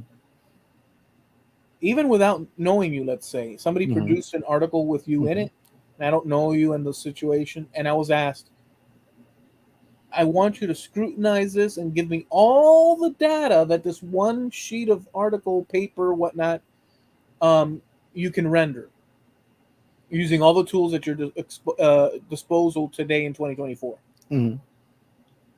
And all that could lead me to you, to your family, where your Yeah, it's possible, I guess. Yeah. Well, my parents were not in the picture at all, but no, but if the name is there, mm-hmm. and I went about the business of doing exactly what the Sure. person suggested, I could end up with all this information. Sure. But your experience is, even though it coincides with that directly, Hmm. there's something, whether or not it's because those were the key moments Hmm. that were special in a special sense to you, or Hmm. because just you as a human being, it got recorded in whatever random fashion or not that Hmm. it happened to you as Mark Lindsay at that moment. It's still information because it comes from your mind. Hmm. That's valid just as much, or let's not say it's valid. Actually, you're bringing meaning to it in a way that comes from a human. This is a tough little situation that we've brought into being, because I think you get what I'm. I think you've. My point is that your memory of it, even though it's not as detailed as the Hmm. article or what one could extract, it's still invaluable for what it is, which is Hmm. your emotional, experienced Sure. It interaction with means the it situation. means something to me where it might not mean anything to anybody else. But yeah, I That's yeah. but no, I don't. But I don't want to. it does have meaning to me for sure. But I don't want to say that either. I mean, well, you said that, but it must. All we are about, or not, that's wrong to say. A part of what it seems that we're all about is when we watch a movie, or when we watch, or when we read even when we read a book. Like Steve is more into books than Hmm. watching the movie version of something, because the movie version, as he's explained in the past, I don't know why I'm dragging here. This is It bring edits the a ticker bunch of it out. bring the ticker thing around, because this is a perfect place to, because um he mentioned, and by the way, my opinion of the thing is that thing that he said there. Um, even though Steve will prefer, and Steve's probably thinking, why is he dragging my asses?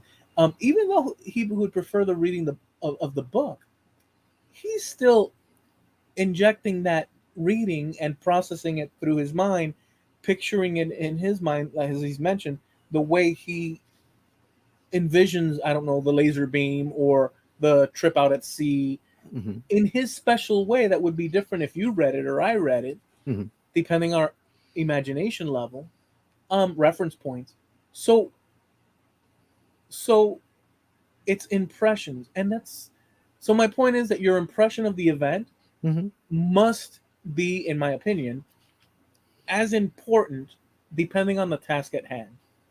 If the task at hand is that forensic detailing, like the car, from the 1930s or whatnot, and it's just a forensic thing for the forensics of it, okay. But the intentions and stuff makes it, it's another avenue, even though you may not be accurate in Well, I was going to fully get into accounting. that too. I was going to get into that too. Have you ever looked at a picture? You're in that picture. You're doing something, whatever it is in that picture. But you find this picture that was taken years ago. You know what it is. You know where it was taken. You know the context of it, Yeah. but that's not how you remember it. And it may be something simple like, I thought I was standing over by that tree. I'm standing next to the picnic table. How did I get that so wrong? Have you ever seen a photograph of an event or something that involved you and you're in it, but that's not how you remember it?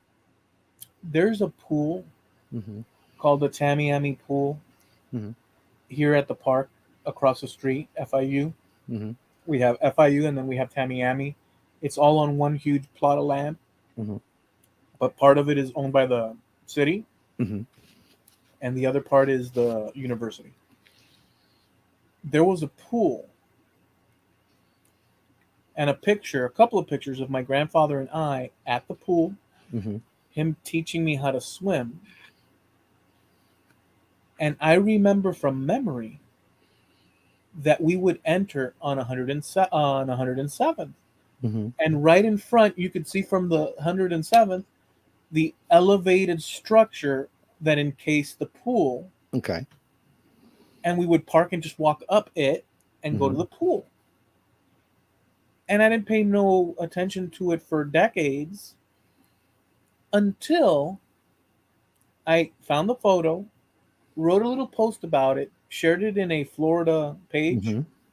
and I said in my little commentary of it, it's funny. I guess the pool's not around anymore, but we used to access it through 107. And then the comment came. I said, "Oh yeah, it used to be." The person said, "It used to be on 107th where you could access it, but now it's over on Coral Way on the cross street of it. Hmm. They just changed the layout because across decades Yeah. they fenced off the one side. It's full of brush. The other side now is the access point, and Hmm. the structure is still freaking there." But in Yeah. my mind, I had a different image. So I was right, Hmm. but the times they Yeah. kept it changing. And So, okay. Okay. but that's an odd one, but you get the point. I I do get the that, point. Sometimes, but that's what I'm getting at. Sometimes our memories can play tricks on us. And that, wait a minute, no, this is wrong. Because I swear you used to be able to get to it by going over here. yeah. It's only later you find out that, well, yeah, you used to be able to get to it from over here, but they changed that 20 years ago. Now you got to go around and go over here. Oh, well, that Yeah. explains it. Yeah. Well, and how about all those pictures that you see yourself in Hmm. that you don't have the context? You know exactly what you were just saying, Hmm. where you're at, and Hmm. A, B, and C, and D. But what you don't know, or you don't have access to, apparently, Yeah. is the exact information that occurred Yeah. in you at that time around those loved ones in that Hmm. place. You know you were there because there it is. You know the place, Hmm. but you don't know what was going on at that moment. I'll give you a good example. There are probably in one of these totes full of pictures, there are probably half a dozen pictures of me, my brother, and either my mother or my father or my grandparents, one or both of them, my aunt and uncle, one or both of them, sitting at a in a picnic table with a bunch of pine trees around. We used to go camping a lot. We used to go fishing a lot. And being at a picnic table in a park surrounded by pine trees, not far from water, was very common. That's probably the first 15 years of my life summed up into one scene is sitting at a picnic table in a bunch of pine trees at a lake somewhere or a river. But unless there is some identifying feature in one of these pictures, I couldn't tell you which park it was. I couldn't tell you which lake it was. I couldn't tell you what year it was because there were so many. So unless there's something that would identify, aha, I remember that boat dock in the background. That's Howard Prairie Reservoir. With them there, I'm going to say it was either this year or this year because we went up there a lot that year. Or if there are like several people gathered around a table, I remember that particular gathering, then I can tell you where that when and about when and where that picture was taken. But there's still a whole bunch that I'm in the photo and I can't tell you where it was or when. I can guess based on how old I think I was in the picture, but that's about it. Yeah, So, yeah. That's the thing. We gosh. have we have the recording of it, Hmm. but what's I mean that's if if people were to more often than not write, Hmm.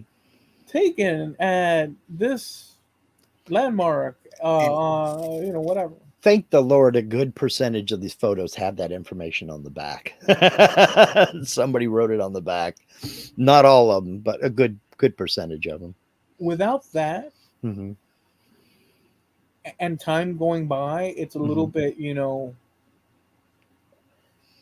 it's difficult to know. But to answer Steve, or just what with AI now, we can even say this. I guess he was going to say we can't even say that this Can is. we even say this is happening and Oh, okay. isn't AI built?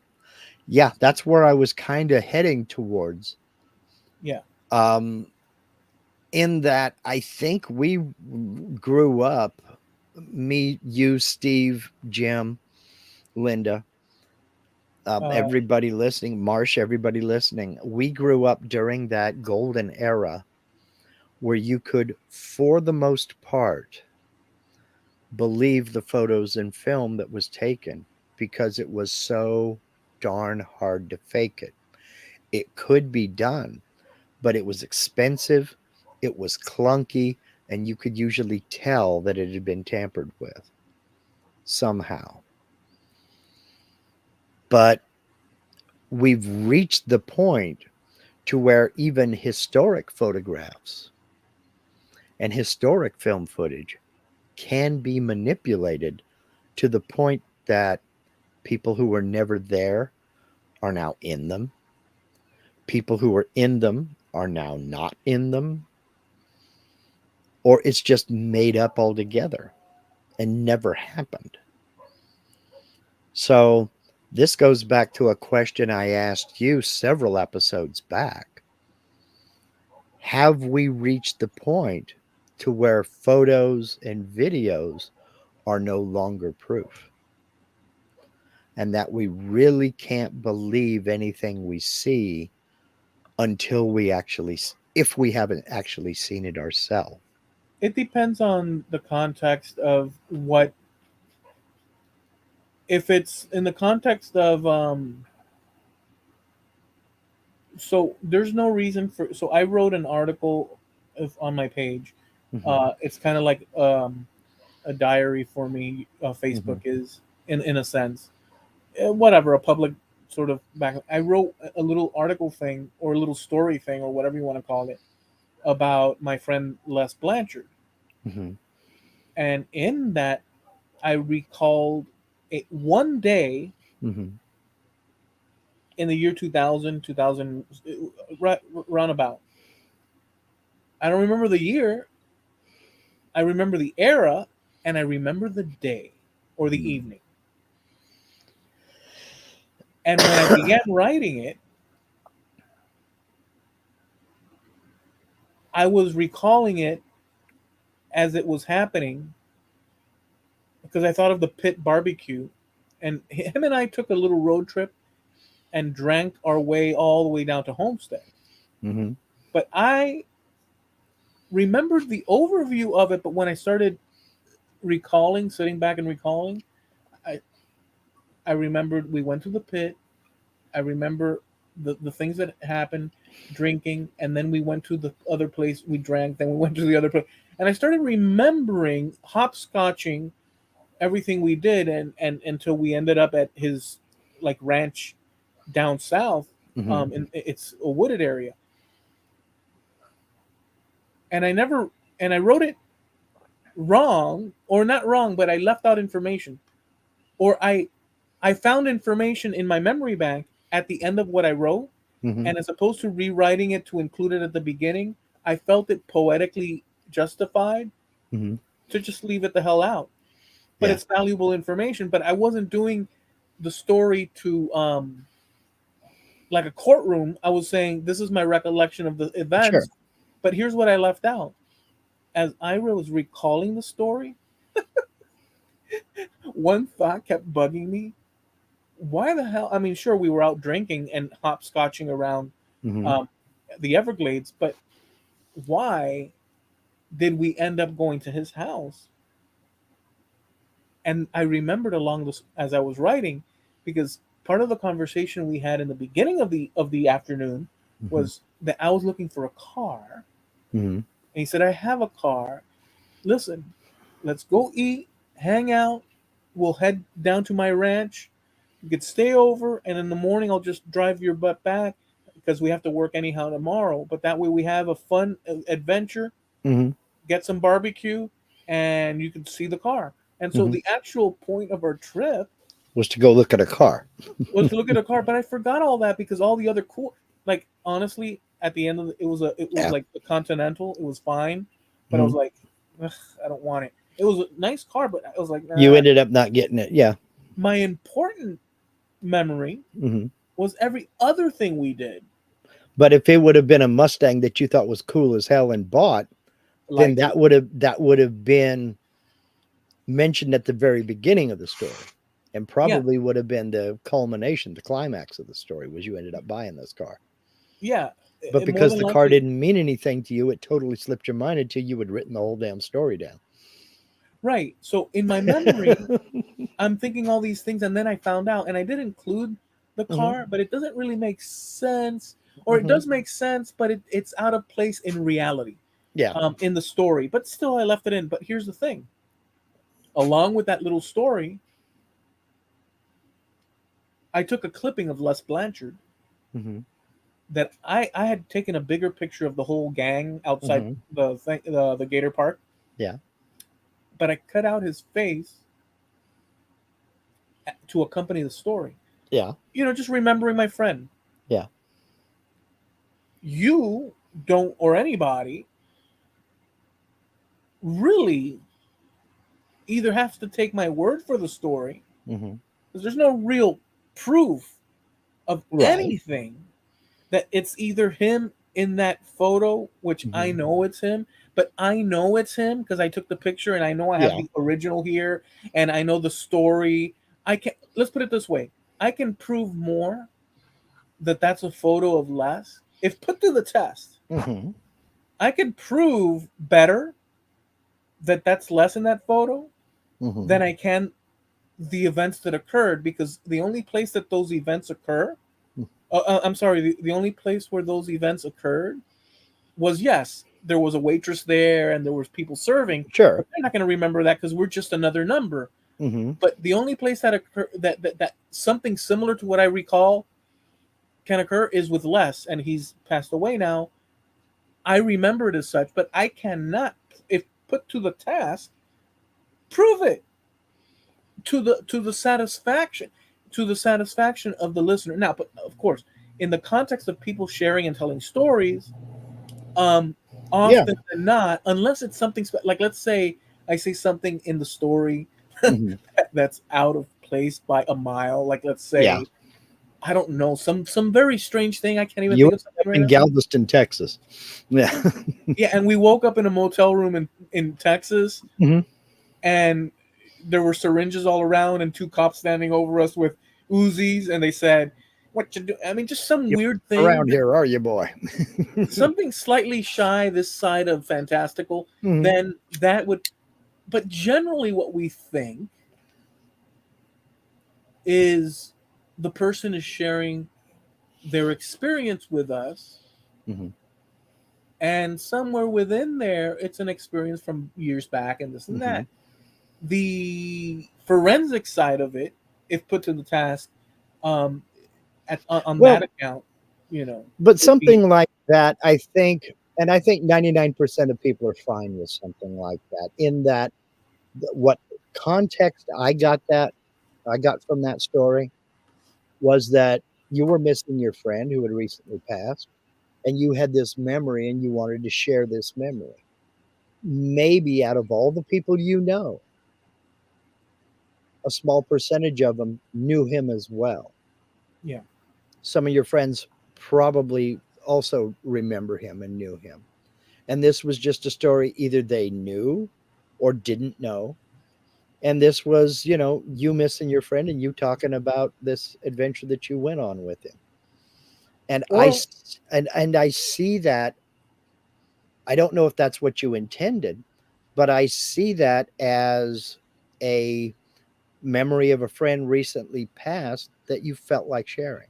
And this was your way of saying, I remember you, Les. yeah, that's basically it. And if I keep the story in my head, Hmm. maybe it'll stay there as long as I look, or maybe due to all the other information, it just slips through the cracks. And I figured, since it popped into my head, Write it put down. it out there. But there's Yeah. some stories that I could tell that I opt not to, Yeah. I'm sure there are a lot of things in like that. We all have. Yeah. in order to, and not negative necessarily, but Hmm.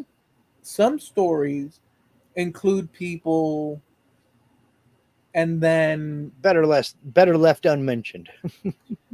but they're good stories. But it's unfortunate. But Yeah, one makes those calls, based on whatever social sure. thing. But I think there's value to that. So it's not like now. I guess so. One thing is like your uncle, the motorcycle, Hmm. your recollections of that day, and another thing is an Alexander the Great situation. Hmm. Um, they're similar in a sense that Hmm. their stories being passed down. We don't know how much a 1,000-year old or what or more story, how concretely accurate at the forensic level Right. details would be. Chances are they can't be. Hmm. We don't know how concretely the details that you shared of that moment by the bike and whatnot, and this and Hmm. that. But we know, in your case, because you're the one that lived it and you're telling it, barring barring doubting you on Hmm. that, um, that you're basically giving a recollection of an event, Hmm. and almost it's not a dreamlike state, but you get what it's kind of. But it is surrounded in that fuzziness the same way a dream state is. Yeah, yeah, Simply because it's just that one snapshot in time. I couldn't tell you anything else about that day. I yeah, could not. I would. I mean, I couldn't tell you anything else about that day. All I know is that my uncle had his little Honda Cub out there, and I asked him to take me for a ride. And he always wanted to be, up until the day he died. He and I, we went in spurts. There were times we didn't talk to each other for 10 years. Not because there was a problem, but just because daily life got in the way. yeah. But whenever I called him to talk to him, if I just wanted to hear his voice, he was right there. He always wanted to be the cool uncle. And he was the cool uncle. Now, he's my dad's brother, a few years younger, but he he kind of sort of made it his mission to be my cool uncle, and he succeeded in spades. And you know, I think about the guy a lot. I think about my dad a lot too. But I mean, I want to say about a year, maybe a year and a half before he passed away, all of a sudden I get this phone call. Mark, yeah, I'm going to be heading up your way. Okay, cool, great. Give us a call when you get close to town, and I'll start the coffee going. He says, I'm bringing you a present. Uh-oh, what are you doing? And basically what it was, well, I got a new TV. So guess who's getting my old TV? And that's the TV we have at our living room right now, with the sound bar, and with this and with that, with the other. Well, Uncle Dick, I mean, you don't have to do all this stuff. No, I'm heading up anyway because I'm going up to visit my mom, and this, that, and the other. And I can't use this stuff anymore. So you might as well have it. Well, okay. Well, thank you very much, and all this other good stuff. And but that was just the kind of a guy he was. So when I think of that motorcycle ride, it's an association with him. The first time I met him was not long after he returned from Vietnam, and I didn't really know him, but he walked in the door like he knew me from the day I was born. In some ways he did, but in other ways he didn't. But he said he made it his life's mission to be my cool uncle. And, he just succeeded. So, I just missed the guy, I guess. I don't know. One of That those is things. that's the human aspect of the Hmm. spirit of interaction and memory, and Hmm. that's important, dude. well, I'm not suggesting anything other. I'm just saying that um, without stories, Yeah. without recollection, without, you know, if I do again, I'm going to sound like Mr. Ed. But without that, yeah, because I was doing the without that, we it's practically all around us, whether we see it Hmm. or not. Everything is stories. The Yeah. accuracy bit, even the fantastical, like fairies or Hmm. Sasquatch. Well, I even accept that. Obviously, I accept that for what it is, not for what it's not. You know, it's something out there in the cultural, but legendary. even then, if it's something that's meaningful to you and it's a good memory, who cares? Who What in terms cares? of accuracy? You're saying? Yeah. In terms of accuracy, if you have a memory of sitting on a park bench with your girlfriend talking about the color purple, who cares if she was telling you that that wasn't her favorite color? What you remember is you were sitting on a park bench with your girlfriend talking about the color purple. That's what's important. I like that for a song. Sitting on a park bench, talking about the color purple with my girlfriend. Mm-hmm. Dun dun dun dun. Yeah. Jethro Tull. It just no, but I don't even know why you threw in the color purple there, but it was perfect because It now was well, but again, but you know what I mean, because sometimes our mind can play tricks on you. You don't remember that she was telling you that that was not her favorite color. You just remember that that was the topic of discussion. But that's yeah, all that's important to you. yeah. That's what's important to you. So, um, But we don't want to lie to ourselves. The no, we impression, don't. No, no, absolutely. And the, that's why I was wondering about that part about did you ever look at a picture that you were in and like, that's not how I remember it. but to be clear, Hmm. the impression is something that let's call it beyond your control Hmm.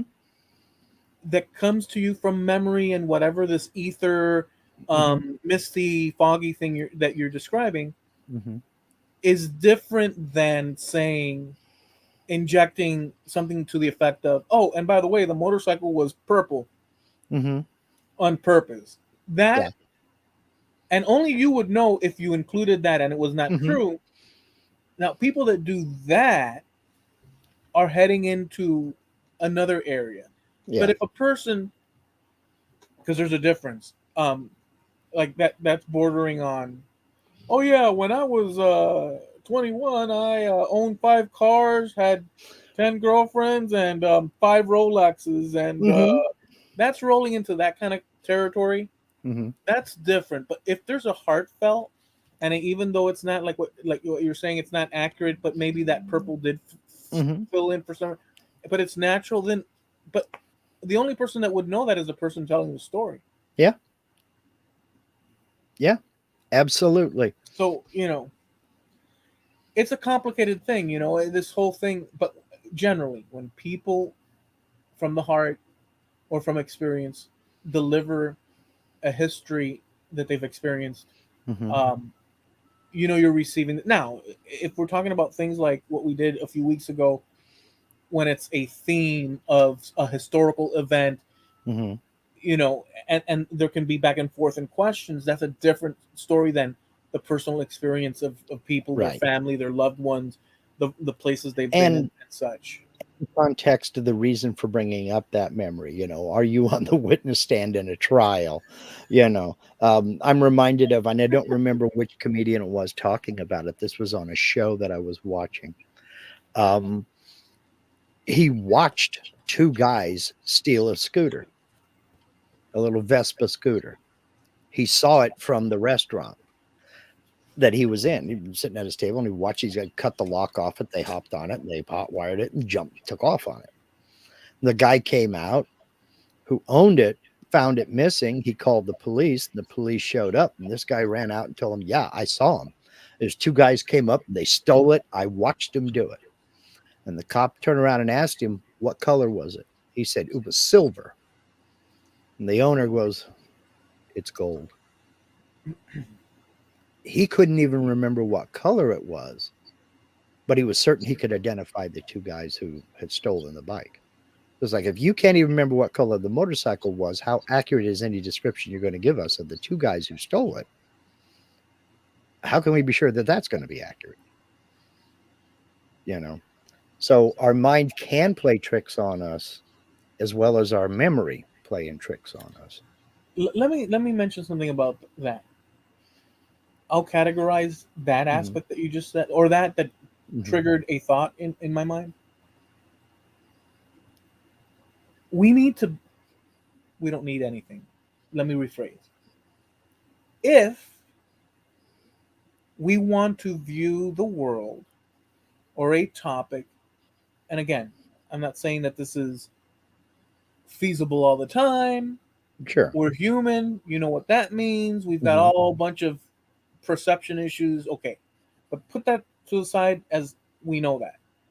Like we're not going against that. That's Right. part of it. But if our intention is to view clearly any given topic, any given Mhm. scenario, as clear as we can have it in order to know it in the best light, not Mhm. exacting, but as exacting as possible, then we have to think or be aware of our thinking. Mhm. I find this angle when it comes to certain topics, although it's available in all topics, I would assume, Mhm. one of the biggest hindrances where my recounting of something that happens, let's call it without naming specifics, just to say in the world of politics, Mhm. could be religion, but anything that's controversial amongst people and whatnot. If I want my recollection or my statement to produce a win or a confident, resounding, this is how it is, Mhm. in spite of looking at what actually is. Mhm. Um, and a lot of people do that. They will exclude any information that contradicts their viewpoint. Mhm. A lot of people do that. Everybody does that in some way, Mhm. as far as I've seen, Yeah. because we can't take in, and if we're invested in an idea, Mhm. we can't, even sooner or later, I guess, depending on honesty level or wanting to see something clear, eventually you might come around to, okay, let me look at that begrudgingly. Okay, let's see if there's something to that. But it's hard when people are set in an ideology and a Mhm. belief, and we have no choice but to be set in certain ideologies in a sliding scale, because if not, we have nothing to put hold us together. Um, but one of the biggest problems, to conclude, is us, in my opinion, us thinking about our thinking, and are we jumping the gun Yeah. in between the gaps? And now this is, it doesn't have to be when you're going for ice cream, pistachio, or mint pistachio. Um, Couldn't we have a scoop of each? it doesn't have to be in Mhm. that scenario that you're going to be that stringent, or in any scenario you can do whatever you want. But if the goal is, okay, I want to think about this not because of my preferred outcome, I want to think about this of what there is, Mhm. and if my preferred outcome fits in there, well, damn, that's good, because that means that I was on target more or less. But if it doesn't all the way, maybe there's a halfway point where what I think and what other people think is somewhere in the, like, that kind of thinking about things, not available to everybody all the time, No. definitely not myself. Same here. But that thinking about thinking is one of the key things when it comes to, I believe, important, because if not, If you think it, Well, then it is, and then yeah. you move forward with everything that pops into your head. Yep, it's that. Yep, it's that. Yep. Well, that's what comes into intellectual honesty. Don't confuse me with the facts. My mind is made up. Right. And that's why and it was real hard for me to learn. But that's one reason why I say you got to be tough on your own opinions. Take them out in the backyard and beat them around with a baseball bat. Examine why you have those opinions, how you came to that conclusion, where did it come from, and if it's not based on your experience, is the source of that opinion valid? You know, or was it just a bunch of hyperbole that never really came to pass? You know, and that can be on any number of topics, but it could Yeah. be what to have for breakfast. In fact, Jim Dockrell, I like this little exchange between Jim and Steve because it's relatable. Jim said, I can't remember what I had for breakfast. Steve said, I can't either, Jim, but I can remember my favorite cookies from when I was 12. Yeah, isn't that something? What we deem to be noteworthy in our brain, can't remember what I had for breakfast, but I do remember that bag of animal crackers with the pink icing and the little multicolored sprinkles came in a white bag. Circus animals, that's what they were called. I wonder, do they still sell those? Isn't it weird what we decide is important to remember and what isn't important to remember? Do we decide? That's where I was going with this. Was what does it exactly, Steve? Mother's cookies, circus animals. That was the brand name, Mother's. I don't know that we decide. I don't even know how to think of it. There's things that just stick around with us in the undertow currents of our subconscious Hmm. that have some meaning that we don't have immediate access to as to why, Hmm. but they stick with us and they inform us. And I don't know if we have control over that. We I don't. we may or may not, and it maybe I can't remember what I had for breakfast, but I can remember what I had for breakfast yesterday because it was an especially good breakfast. There was something special about it that struck me as, damn, that was good. Maybe it was a new type of bacon. We decided we're going to try this. This is applewood smoked instead of the maple smoke that we usually get. Let's give it a shot. And damn, that was good bacon. Did you have that? Yeah, I had it. Oh, wow, was that good? That'll stick Memories are out. memories are powerful things. Yeah, they are. They They are are. powerful things, dude. There's a lady that works at a, and this isn't necessarily nice, but there's a problem with it. But she works at the 7-Eleven, and Hmm. unfortunately, she is one of the most intolerable the way she interacts. And Yes. I, when she was first started working there, I was like, man, what's her problem? And I got into it a little bit with her because she was very snippy and whatnot. And then one day that I came in, she wasn't there. And I decided to throw a little jab in the air to the people that were behind the counter at that 7-Eleven. And they said, oh, yeah, I know who you're talking about. Yeah, we know. And then I said, oh, it's not me. She's like that. Hmm. That's the way she is. Yeah. And if it rubs me, so who knows what experience, who knows what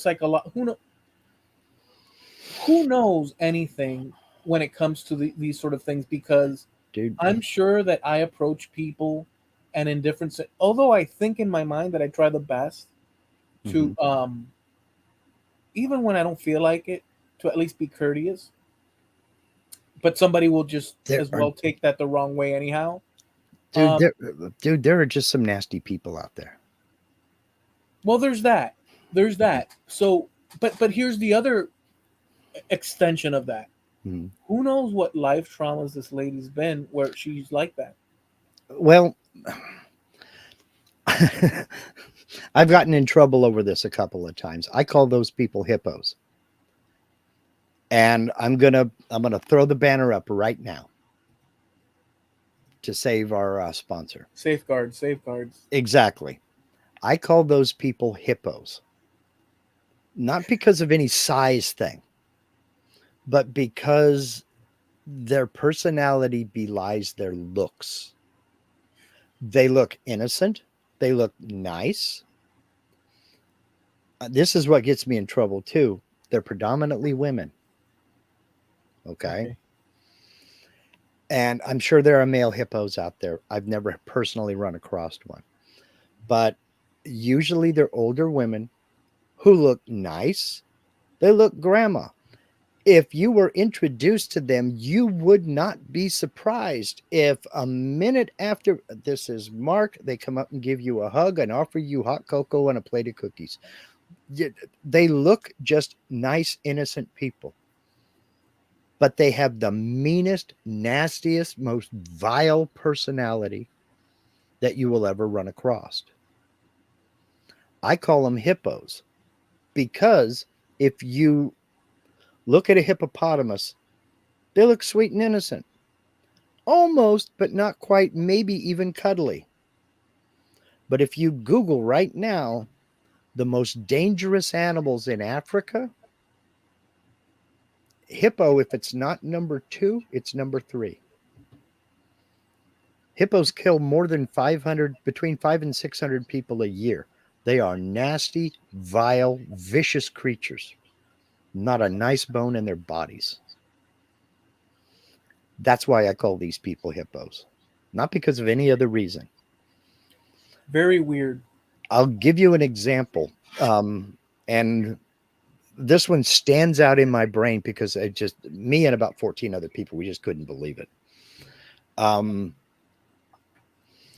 this woman walked into this grocery store, limped into this grocery store. She's 20s. I'm not naming names, baby. Um, I know I'm not talking about her because I never really met her. Um, this lady limped into this grocery store and she sat down in one of the motorized shopping carts. She had a cast on all the way up above one knee on one leg. She's on crutches. She gets into the little electric cart and she tucks the crutches up underneath one arm and kind of puts the handles up into the basket. And she starts to take off. And this old woman comes busting through the doors and just leans over the buggy and yells, "Get out of that cart! I need it!" And just starts screaming at the top of her lungs. I'm up at the cash register, a few people in line behind me, three registers open. Everybody turned around and looked at her. And I mean, this woman is just going ballistic. Manager appears from out of nowhere and kind of diffuses the situation. What's going on here? She needs to get out of that cart. That's not for young people like her. That's for old people like me. I have knee trouble and yada yada yada. This, and I'm just going off. Calling this manager and this poor woman on crutches every name in the book. Well, the manager kind of gets her kind of turned a little bit as he's talking to her. And I don't know if he said anything or not, but all of a sudden the lady in the cart just took off. She's gone. She's doing her shopping. She's out of Dodge. The end all and be all of this is the manager kicked the woman out of the store and told her never to come back. And if she did come back, she would meet sheriff, on the second aisle she was visiting.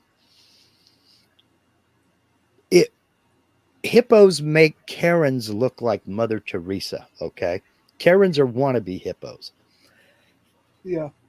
There are just some nasty people out there. Don't have a nice thing to say about anything or anybody.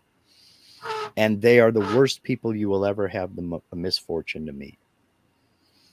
But they don't look like it. They look sweet and innocent. Like they would, "Oh, sweetie, your shoelace is untied," and bend over and tie it for you. Oh yeah, it No. doesn't follow that a person looks a certain way Hmm. and they're gonna be kind or Right. whatnot. But it does gen there it doesn't follow. But Hmm.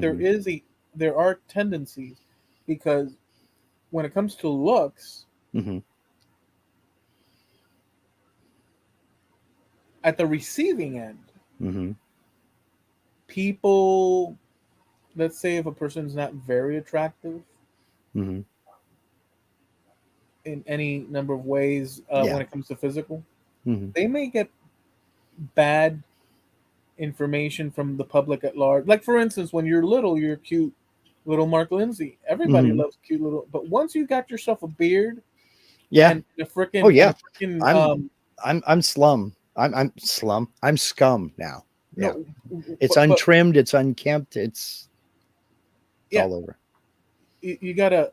Uh, you're driving around in a Mustang and you got a beard and jeans, as opposed to little Mark Lindsay, you know, cute and this, and now you have Mark Lindsay, Hmm. the rebel without a cause Hmm.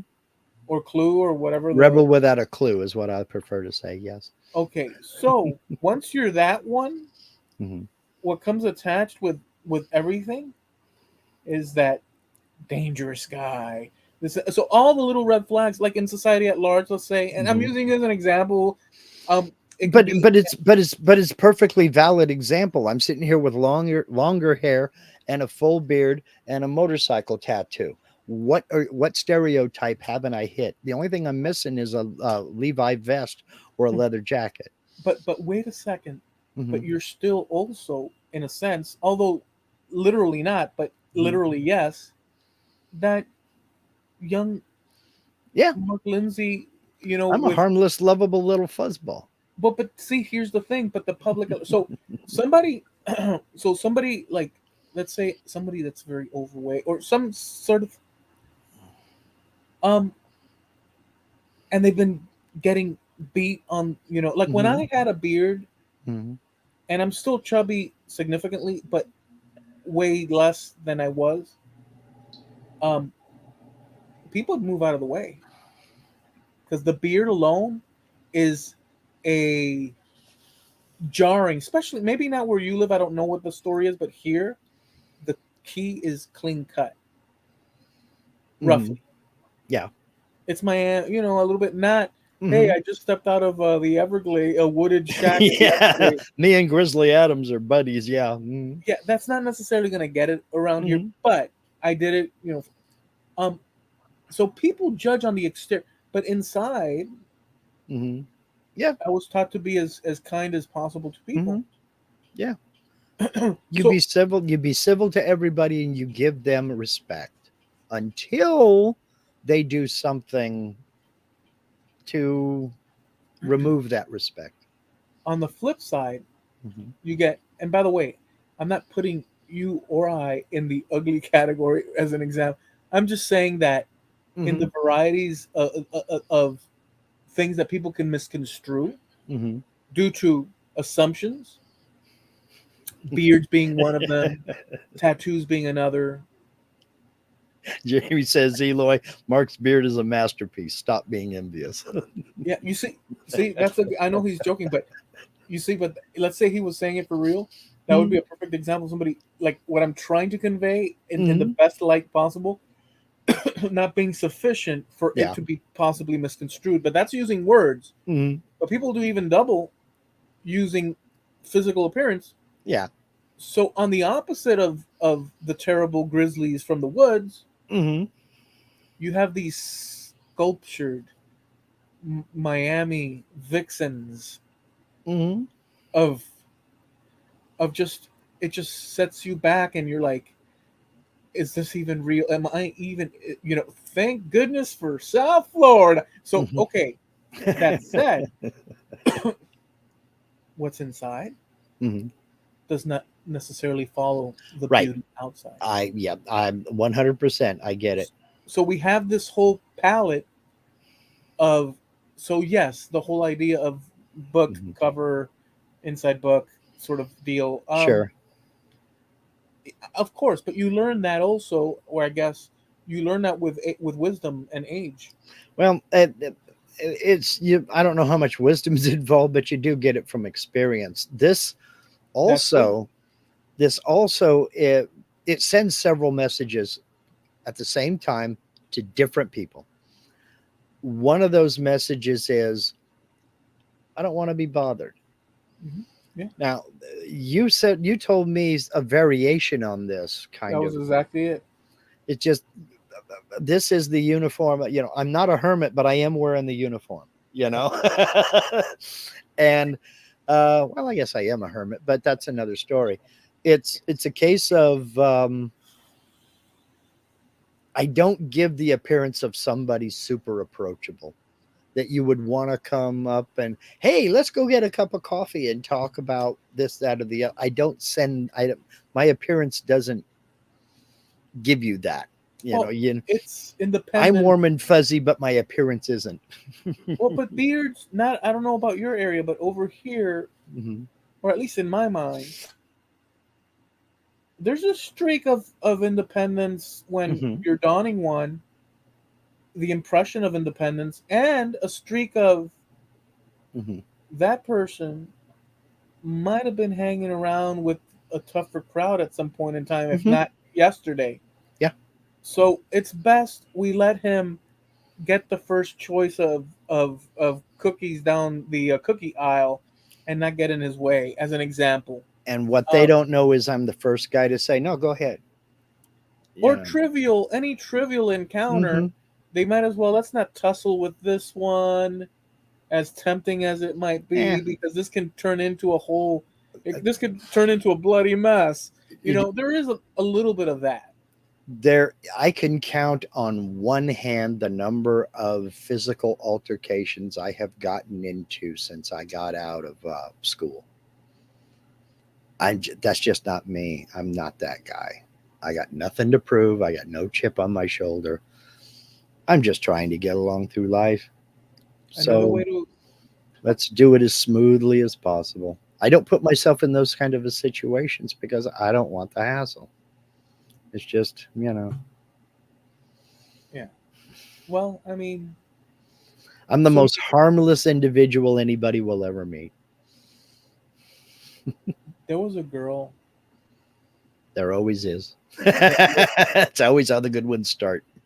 well, no, not well, this one in a different way, but Hmm. my mom. Hmm. So back in the day, in the 80s, that's back in the day for me. Hmm. Um, we had the neighborhood kids, Hmm. and I had my preferences Hmm. with the kids that I hang around with. Yeah. Other people were just wave and okay. I Hmm. acknowledge that you exist in my area, Yeah. but I Hi. want nothing to do with you necessarily. I Yeah. have my little group, Hmm. and with the girls, there was this one girl. She was short, chubby, Hmm. always alone. She lived around the block. Hmm. And every time she'd pass by, I wasn't mean or anything at all, Hmm. but I wasn't engaging. And Yeah. why would I be? Yeah. But my mom was. Hmm. My mom, there was a spirit that she was given, that she had, of kindness. Hmm. She wasn't a pushover, but she had this kindness, viewing people as human beings intrinsically. Hmm. And my dad had that too, but my dad was very much a man's man, Hmm. very orderly for the most part, Hmm. overwhelmingly. So I really had a representation of a man's man, Hmm. stoic, Yeah. stoic. My mom was very interactive, and it just, anyways, but she would bring her in, and Hmm. she'd sit and have her talk and stuff, because she really was off on her own. Yeah. Maybe due to whatever. And I remember noticing she'd be there, and I could care less, and I'd leave. Hmm. Um, and so I guess the reason I'm saying this is that Was it that I judged? Now, if she was a knockout, would I have been booking out the door? You understand? Yeah, I do. Stuff like that makes me think. But my mom, well, obviously she's an adult, and these are all, she sees them all as kids, as human beings. But as a kid, once not, Well, we have to appreciate the intrinsic. We don't have to. I think that it's mhm. a good idea. Intrinsically, human beings, the value, regardless of externalities and such. Um, and whatever. That's why I shared that story. But I was out the door. I was like, I don't want to hang. I Well, want to hang out you with weren't my mom today. interested in her as a even as a friend or anything. But then again, maybe your mom saw something in her. Maybe she just saw loneliness. Maybe she just Right. saw this kid that didn't have any friends and just wanted to let her know that there were nice people out there. Yeah. I mean, I don't know anything at all about your mother. I don't No, just know how just she what I mentioned. grew up. Well, yeah, right. I don't know how she grew up. Maybe she was lonely when she was a little kid and didn't have any friends to play with. Maybe she saw a little bit of herself in that girl. I mean, that happens. Yeah. So the reasons I guessed, or guess, present tense, Mark. The reasons I guess don't really matter because it was and it happened. And Well, as far, maybe that kid just liked talking to your mom. yeah, I think that my impression was that she's.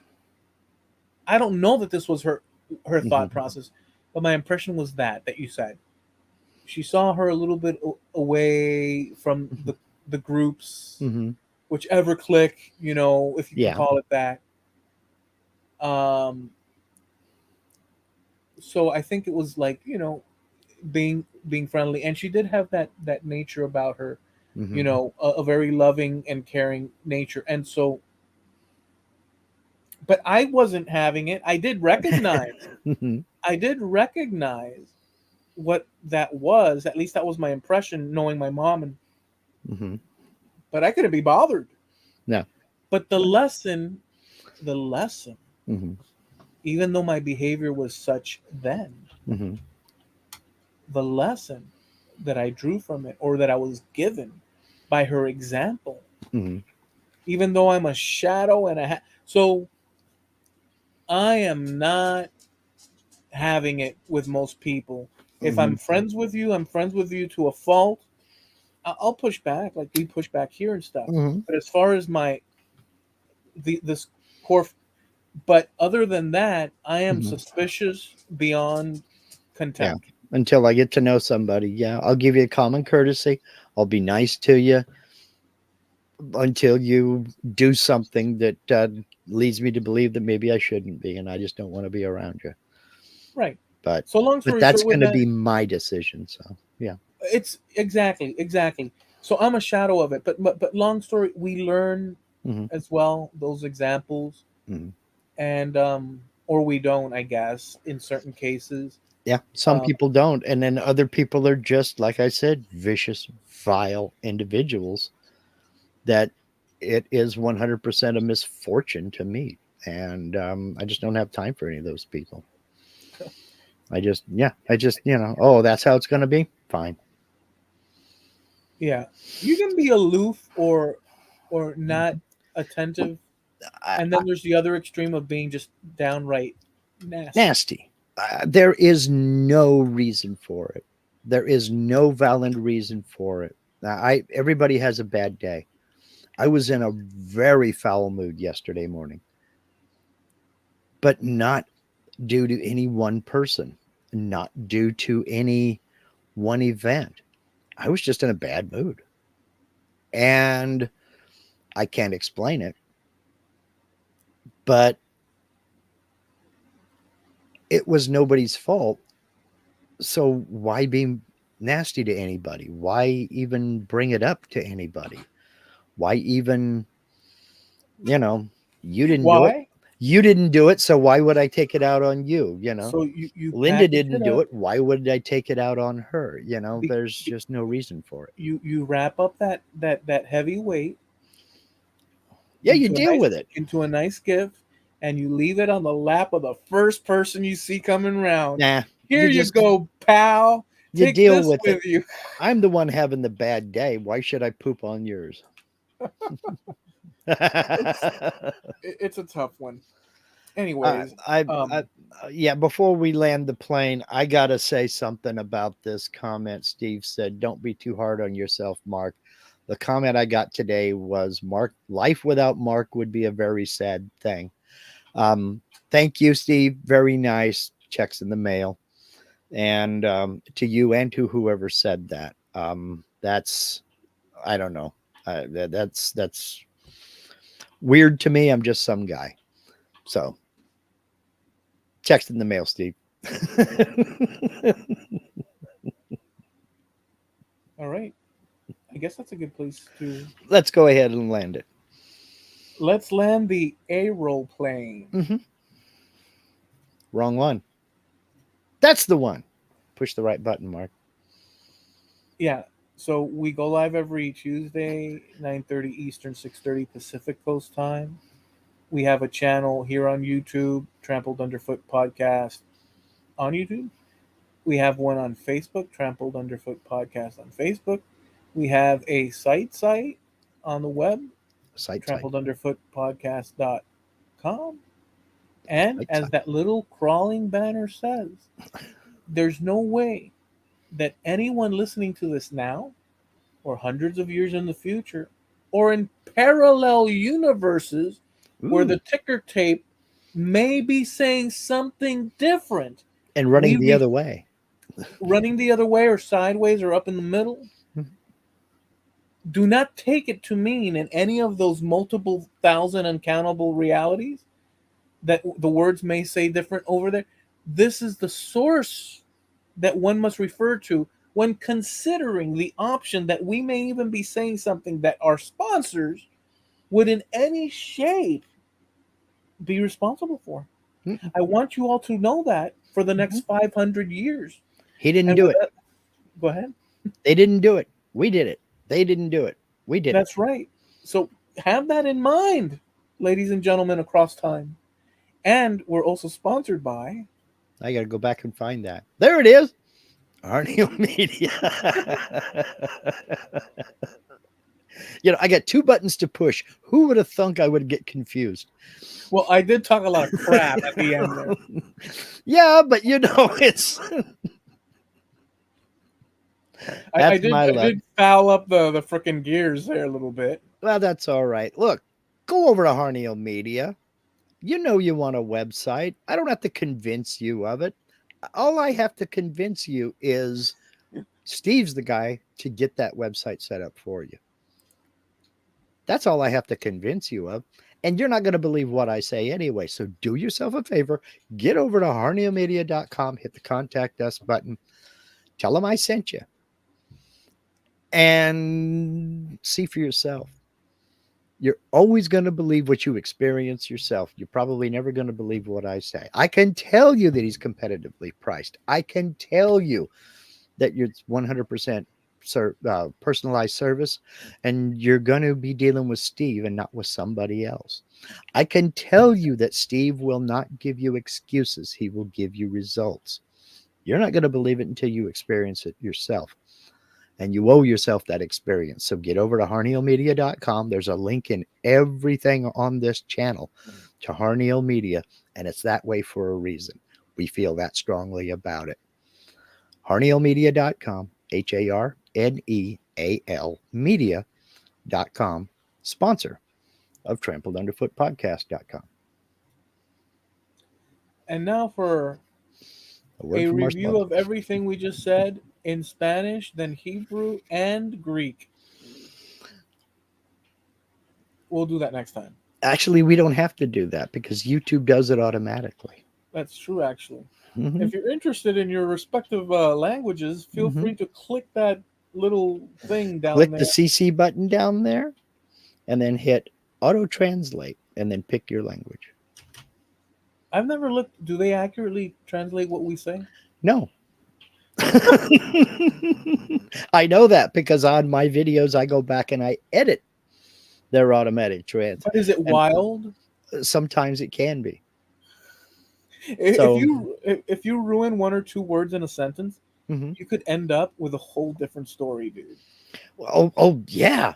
Oh, yeah. Like really off the frickin', you know. Yes. You might think you're saying hello, and the transcription will pick up something entirely different. You think you're saying hello, but in Punjabi, it means your daughter's pregnancy brings much joy to our village. Or something, help, there's a hog in my kitchen. Whatever, it doesn't matter. It could be any of that stuff. That's for another day. All right, guys. So enjoy the rest of your week. Do the things you love. Be safe, and we'll catch you here Tuesday, same time next week. Peace. Peace. I want to sing